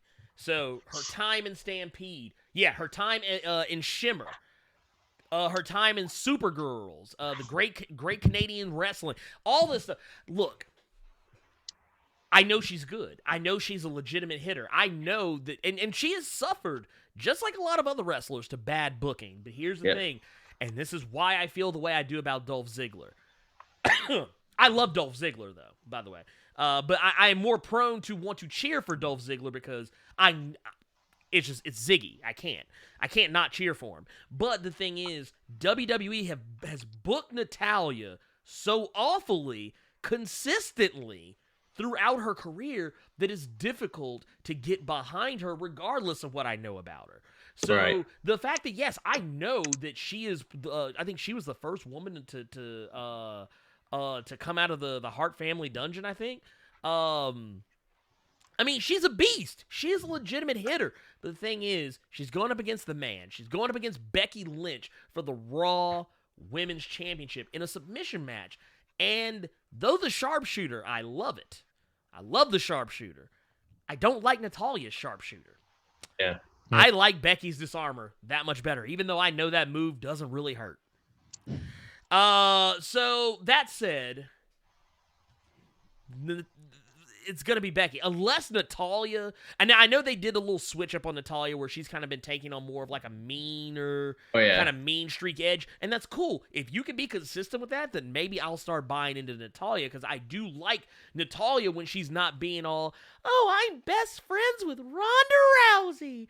And I'm my cat hair. Friends with, oh, I'm my best friends with Naomi. I'm best friends with everybody. No, I don't want that. I don't want that kind of Natalya. I want the Natalya that's gonna come up to you, get right in your face, and say, I'm gonna jack you up. We are about to fight, and we are not gonna be friends after this. That's the Natalya I want. So that said, until I see that Natalya more consistently, it is Becky or bust. Right. Yeah. So, I mean, like, if we saw the Natalya that we've seen the past 2 weeks for months, then this match would be more believable. Well, and also if this wasn't just like a cash grab because we're in Toronto, Ontario, Canada. Sean, I'm gonna let you take first crack. Who do you got in this one? I have Becky. Mm-hmm. Natalya, I will say, she can go in the ring. Yeah. I don't think she's anything special. I don't think she's a big draw by any means, but she can hold her own. She should never, ever, ever be given a microphone in her life. No. But she's fine. She's serviceable in the ring. And like you said, it's kind of just inconsistent booking. I think they've actually booked her pretty well over the last few weeks, but where was this for the last year or so? Oh, and 10 years. What about the farting gimmick? What about the Natalya's always farting gimmick? Yeah, that's embarrassing. I don't know. Anyway. Have you not know about that, Sean? I don't think so. Yeah. That might have been when you had tuned out for a little bit, but yeah. And for good reason. And for good reason. You didn't miss, Sean. Do not worry. They did that so they could put it on Total Divas. Yeah. Oh, God. Anyways, continue your thoughts. Didn't they do this? I'm having all sorts of deja vu again. Didn't they do this maybe a year? Maybe it was more than a year or so ago, but where they just randomly said, we'll give Natalya a title shot. I couldn't tell you who it was against. Maybe Charlotte or something. Hasn't she had a pay-per-view title shot within the last... I think 12, it was maybe 24 months, and it was just kind of like this, where it's like, Natalya, we'll give Natalya a shot. What it was? Let's book her strong over a couple weeks, and then have her lose, and then she disappears again. Like, well, because she went up against Ronda. She went up against Ronda, but they put it on free TV. Maybe that's what I'm thinking. Yeah, it was a Raw because they put her up against Ronda, and they were kind of trying. It was roughly around the time her dad died. So like they started kind of pushing her, and then like because she was going through grieving because lost her father. Then they kind of pulled her back a little bit because I think actually I did read somewhere recently she said she almost quit wrestling. Really? Which I think that's why they pulled her back. They gave her some time. That's why I think she's been kind of inconsistently booked during that period. But this is when Ronda was doing her open challenge stuff too. Yeah. And they kind of tried to book it to where like, oh, Natty could actually hang with Ronda. And then eventually they made Ronda beat her and put her in the armbar. And they had like some weird, like, she was like, oh, don't touch me. Whatever. After it was stupid. Anyway, point being, no. No, Natty. No Natty. Bottom line, I'm picking Becky. However, if I've learned nothing else from, I want to say the most recent occurrence would probably be Jinder Mahal. Nothing would shock me. Like, it would not shock me for them to just put the title on Natalya for a little bit. Just like, honestly, a month ago, it wouldn't have shocked me to see Baron Corbin walk away with the title. Like, oh yeah. Well, I'm past the point of being shocked by any decisions WWE makes at this point. Yeah. I think it's a pretty safe bet to go with Becky. And also, to echo Brandon Stroud's thoughts, why are we making this a submission match? This was never going to end any other way. No. You have two people or submissions. Did we really need to make this a submission match? It was never going to end any other way. Just how stupid. Anyway, I'm picking Becky. I will say this. Becky is better. I think Becky works better when she's chasing the title. So if you did drop it to Natty, fine, whatever, and then just have Becky go get it right back. But Natty's not the person that she's dropping. Natty's not the one. We need a legitimate competitor, and we'll get to that here. I'm sure it'll come up at a later point. But Kevin. Wait, Sean, you said you're picking Becky, right? I'm going with Becky. You're going with Becky. Okay. Kevin, who do you got in this? So I'm picking Becky. I hate this match so much. I am a Natty hater. This woman, when she, to echo what Sean said, when there's a microphone in front of her, she turns into like an android that is just, and I don't mean the phone, I mean like an android that it's like natty.exe has crashed. Like this woman, as decent as she is in the ring, that I have never seen a worse talker in the history of wrestling, I think, than her or she, whatever the correct grammar is there. I mean, Ronda's up there, but she's even better than Natty. This match is literally happening for one reason. We all know what that is. It's in Canada. there's no way in kayfabe I could ever see Natty getting Becky to tap out. My pick is Becky. However, like I said earlier, we know WWE likes to revisit the past, and the only thing that gives me a 1% doubt on this match is a Toronto screwjob. I can see that. I can see that. Because they've made such a big deal about the submission thing, even though, like Sean just said, both their finishers are submissions. Like, what are we even talking about here? You're right. I'm definitely picking Becky. I won't be shocked if there's some kind of stupid shenanigans that gives Natty the title for a week or two, or maybe a month, I guess, until Night of Champions. I don't know, but my pick is definitely Becky. I hate when they announced this match. I was like, what? There are so many other, like, I could probably name 4 or 5 off the top of my head, other women that deserve this shot way more than she does. I don't know why you're putting a veteran, because at this point she is a veteran. I mean, I feel like she's been WWE. I'm surprised she hasn't retired yet. Yeah. Like, I don't know why you're doing this. It just, on the second biggest pay-per-view of the year, it just doesn't make sense to me. It's only because it's in Canada. So yeah, my pick is Becky. Nick, who you got in this? Becky. Look, zero hesitation. Short and sweet. I like it. Yep. There's nothing else that needs to be said. Done. Done. All right, so now let's move on to what will likely. Oh, yes. What do you got here, Sean? Before we get into too much discussion here, I just want to put it out there before anybody starts talking. For the record, Ernie and Nick have not disagreed on a single pick to the official scoreboard I have here. So what? I have a last chance to disagree on a pick. I have a feeling. Wait a minute. I have a feeling we may soon. We may hear in a minute. Actually, I think this is going to be the one. Damn, Ernie. So well, I don't know. I maybe I'm misreading you. So now the final match, the main event, the Beast, Brock Lesnar, the WWE Universal Champion, not undisputed like they put up last time, is going to be going up against the Architect, the former Universal Champion, he who is boyfriend of Becky Lynch, Seth Rollins. Because that's what we know each other as. The man's man. The man's man, exactly. Wow, that is the cringiest shirt, too. Just wow. That shirt just has cringe dripping off of it. Anyways, so we got this match, and do we really need to talk about the build-up to this match? Basically, all it has been is Brock Lesnar coming out week to week and beating the snot out of Seth Rollins. Mm-hmm. And I think he did it again on the Go Home show, didn't he? Yeah. So Rollins limped out with a chair. So I'm going to go ahead and just say it right now. I have always kind of felt that this entire program was just so that Seth could lose the belt and then get it back at SummerSlam. Who knows? I could be wrong. I don't see Brock walking out of this one as the champ.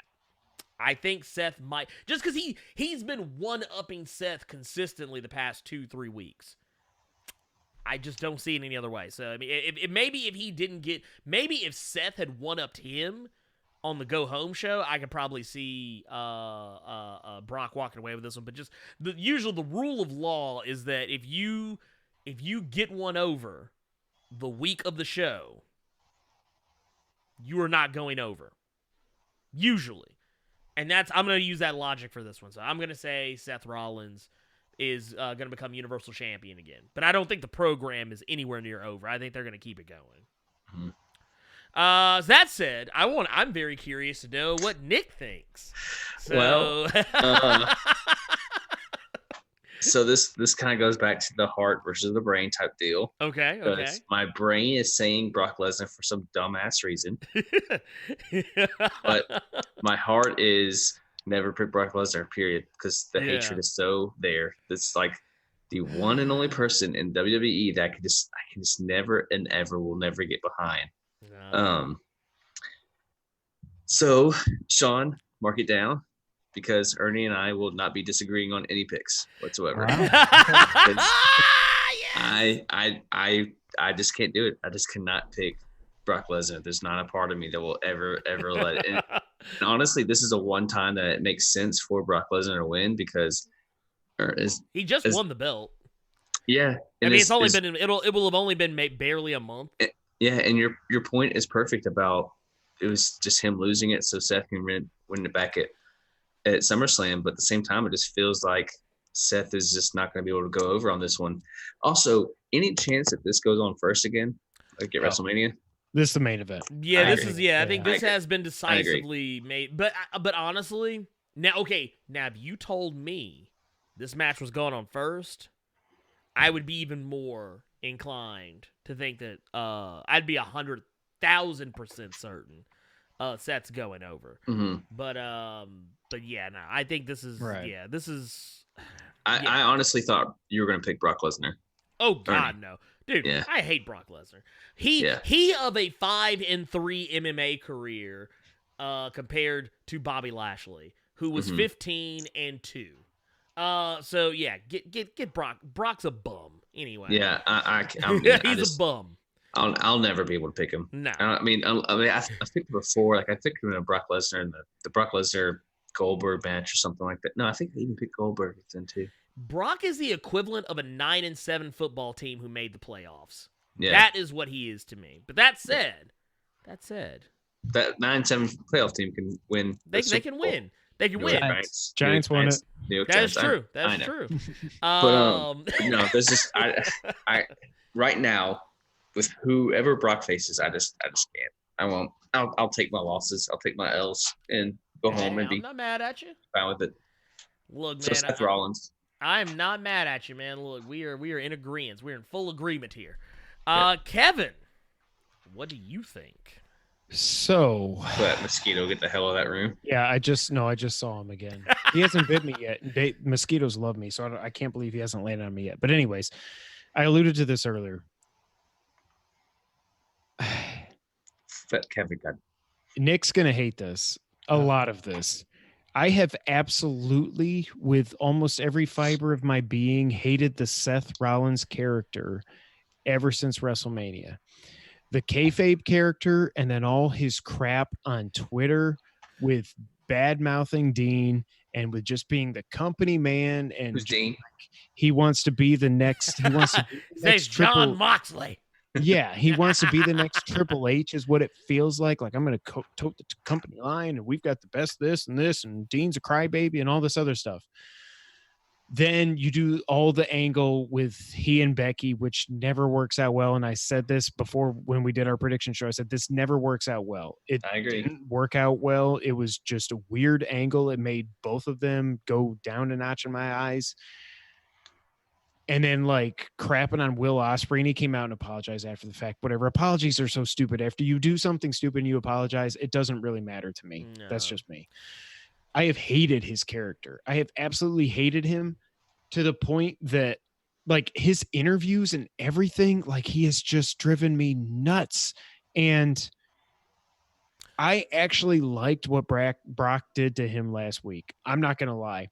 If we could get that Brock every week, if Brock actually showed up every week and just murdered people like that. Oh, you think you're going in an ambulance? No, I ain't done with you yet, son. And just that looked like it hurt like hell when he threw him down on the gurney. That made my hip break. I'm an old man. Dude, no, I need a hip replacement after that. Just watching it. Sure. But I don't like Seth right now. I didn't like the whole thing on Monday. Like, what are you?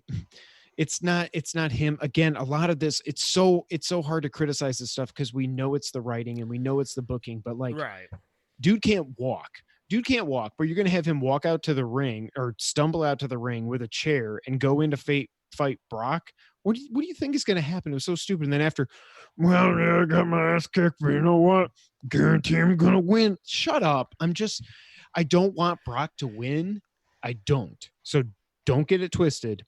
But I almost don't even want Seth to win either. Like I think he also, I've said this is probably the third time I've said this tonight, but he needs a reboot. Like everything leading up to WrestleMania with him was so well done. And it's like I said, I think I said it on our Extreme Rules prediction show that it's tough when you've got an underdog like Kofi or Seth, typically you wouldn't think of as an underdog because he's 3-time champ, whatever he is at this point.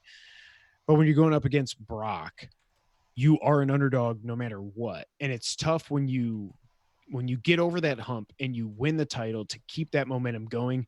He didn't keep it going at all.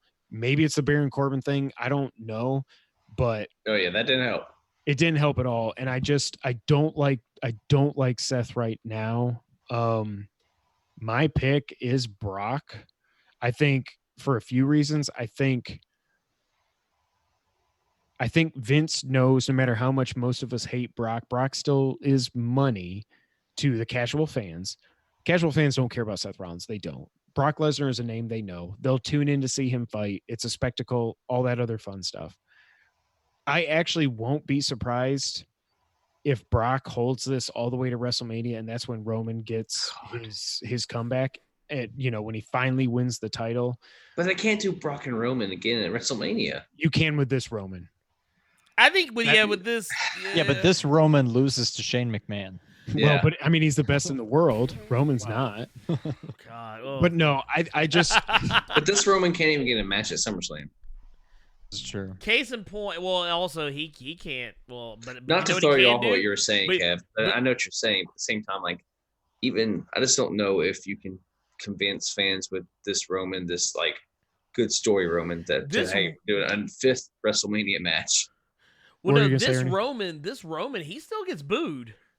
Oh yeah, he still gets booed. I can't do. I'll never boo that man again. I just can't. I can't separate reality from fiction anymore. Yeah, no, I don't blame you, but at the same time, I just don't. I mean, if they did it at WrestleMania, I'd be down for it, but I just don't know if you can get that over anymore. No.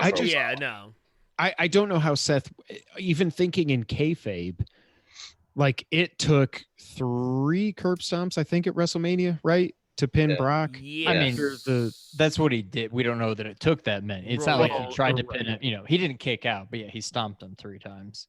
Trust me, I'm not saying I want this to happen. No, I was happy when the Brock era ended. I thought, and Seth flinging the title around his head it was probably the best opening match in WrestleMania history. Black. Yes, it took me back to his time as Tyler Black, and I was like, dude, yes, this is. But when I think of like opening matches in WrestleMania history, I think of D-Bry beating Triple H, and shouts out to Triple H for that match at WrestleMania 30, probably the best match he's ever wrestled, and he put D-Bry over. I think of Bret and Owen open WrestleMania 10, I think. Yes, you are correct. But like Seth going over Brock at WrestleMania in the opener was just, Sean and I were watching it together and we're like, I cannot believe this is happening. I think we were both jumping up and down and fist pumping. It was awesome. But ever since then, they have just not written him correctly.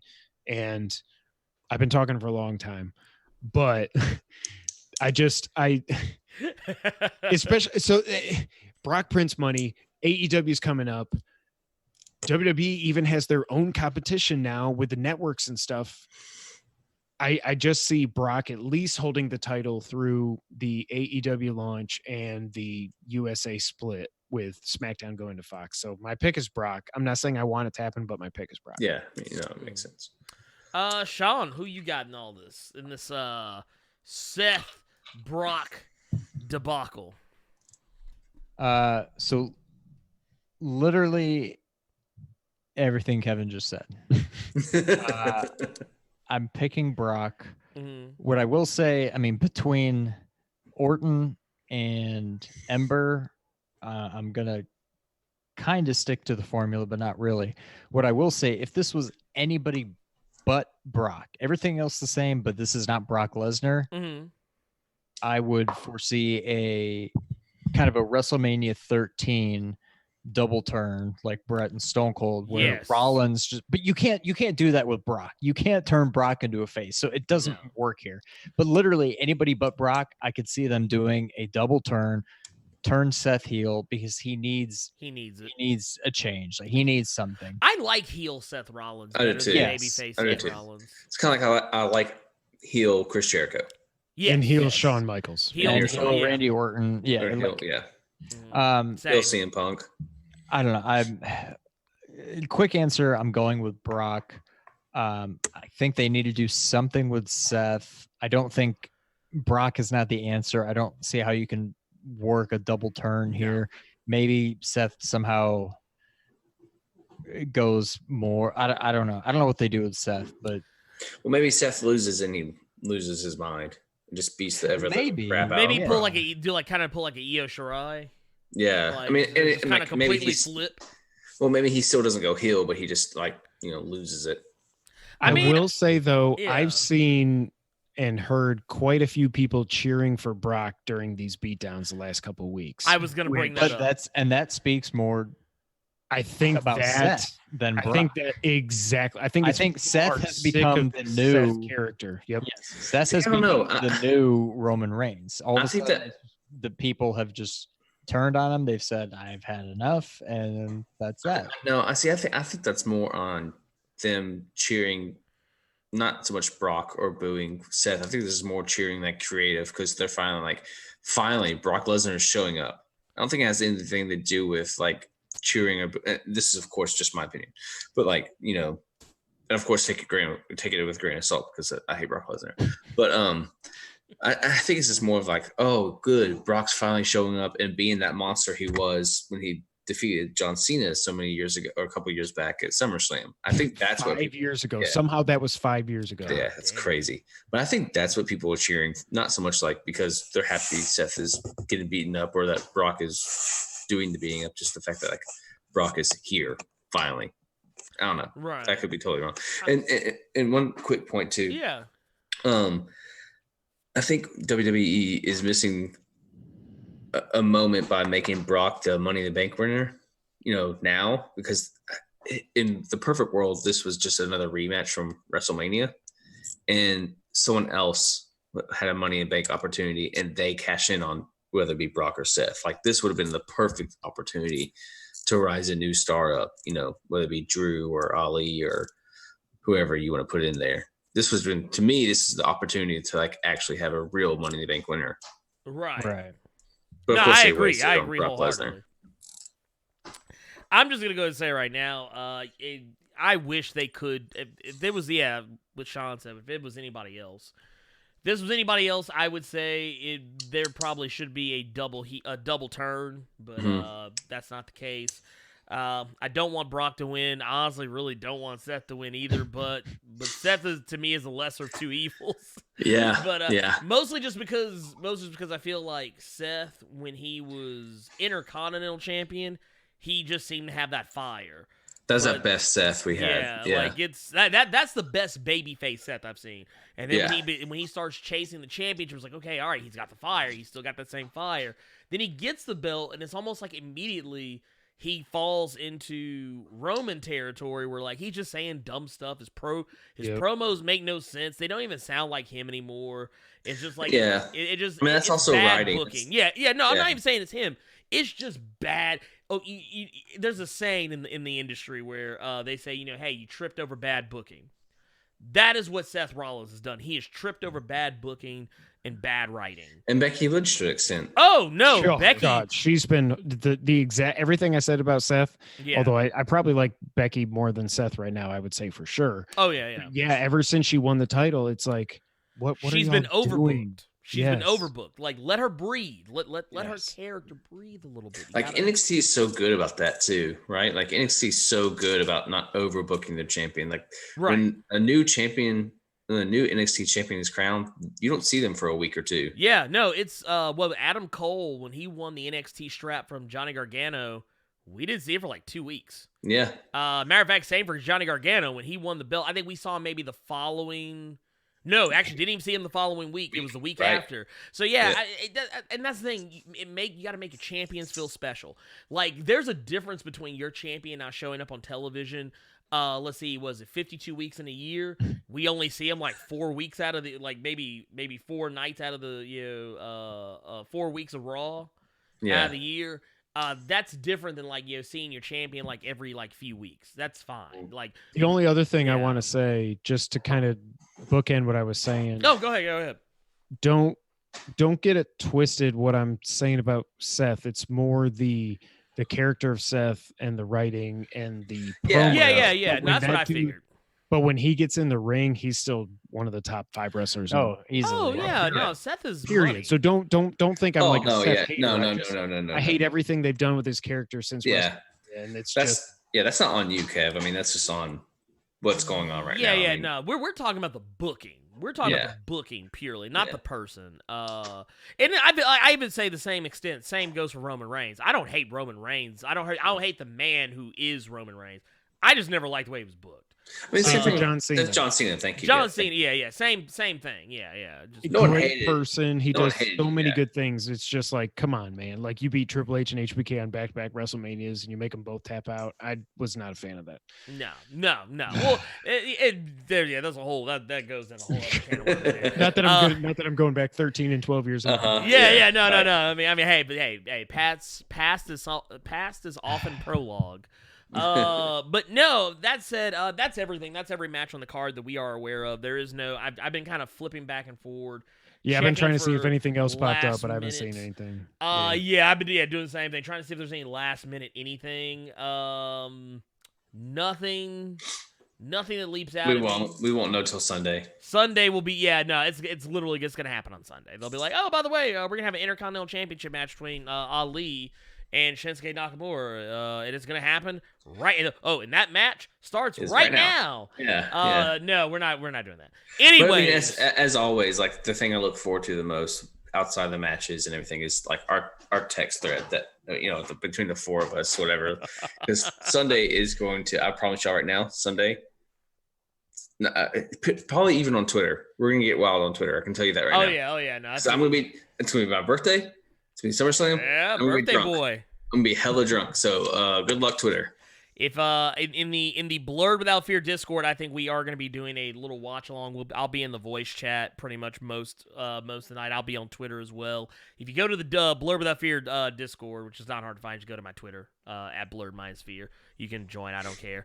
I mean, I care, but I don't care at the same time. It's like you can do it or you not. But to the true heart and soul of Nerd 101, Adam Schifani, if you listen to this, turn off the notifications on Sunday. Just do yourself a favor. If you come to the Blerd Without Fear Discord, you will probably hear a lot of impersonations from me of Dusty Rhodes. I'm just gonna go ahead and say it right now because that's just what I do apparently. But anyways, that said, I'm gonna go ahead and let y'all know right now. We're getting ready to get out of here. I think I haven't even looked at the time. I know it's been a while. I will just say that you can find me, as I said earlier, at Blerd-Fear. You can also find me on YouTube, Blerd Without Fear everywhere. You can also find my brothers from another mother, Sean and Kevin White. You can find them at 2-Player Co-op on YouTube. Go check them out. They do Let's Plays, a podcast about video games, all that good fun stuff. You can go check all that stuff out. Make sure you go and do that. I need to actually be better about putting links in the description for these things, which I will do this time. I haven't done it the last few times for anything other than our stuff, but I'm going to do it this time for everybody's stuff. Also, make sure that you go to nerd901.com because you can also find all these great things. 2-Player Co-op, myself, Blerd Without Fear. You can find Melody Klink, who is a author and amazing gaming blog journalist type person who is amazing and great. I usually call her Commander Mel. I don't really know what else to call her, but I'm just gonna call her by her government name because that's all I got right now. She's got a review coming out tomorrow. Kevin and Sean don't like this one. She throws down a deep review on Bloodstain Ritual of the Night. Oh, okay. Ooh, I gotta read that. So yeah, you can find all these amazing things. Also, you can find us because we have a tab on nerd901.com, so make sure you go check that out. Also, make sure if you are listening to this on your phone, if you're listening to this like in its audio only format, make sure that you subscribe to that audio format because right now I think we're on Google Podcasts, we're on Spotify, we're on Breaker and Radio Public. We're working on getting on iTunes. If you're watching this on YouTube, and even if you are listening to this in audio format, you should go over to the YouTube, check out the video version of this show. And make sure you click subscribe because we're trying to get to 100 subscribers so we can get that custom channel URL. So that way our custom URL, that way like our channel URL isn't like youtube.com/ it's actually like something like, more like youtube.com/ Smark Shooters. Anyway, that said, make sure you do all those things. Click all the buttons. Click every button except that dislike button. You make sure you don't click that. You click the like button, damn it. Now, that said, I think that's everything. I think we've done everything. We've said everything. We predicted everything. I think it's time that we get out of here. Anything else anybody want to throw out before we roll? I'm good. I think this actually is a pretty good card. I like that it's only, and that's weird to say, but it's only 10 matches. It's not 15 like WrestleMania. I'm looking forward to it. The shortest WWE card we've had in a while. As it stands now, it's 10 matches. Yeah. It should only be 8 or 9 on the actual main card. Right. Yeah. Should be. Keyword should be. Yeah. I guess that's everything. So hey. Yes.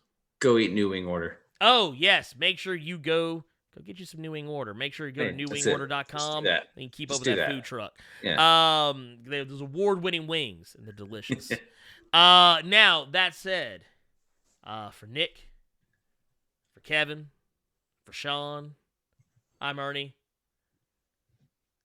Good night and goodbye. Bang! We're out of here.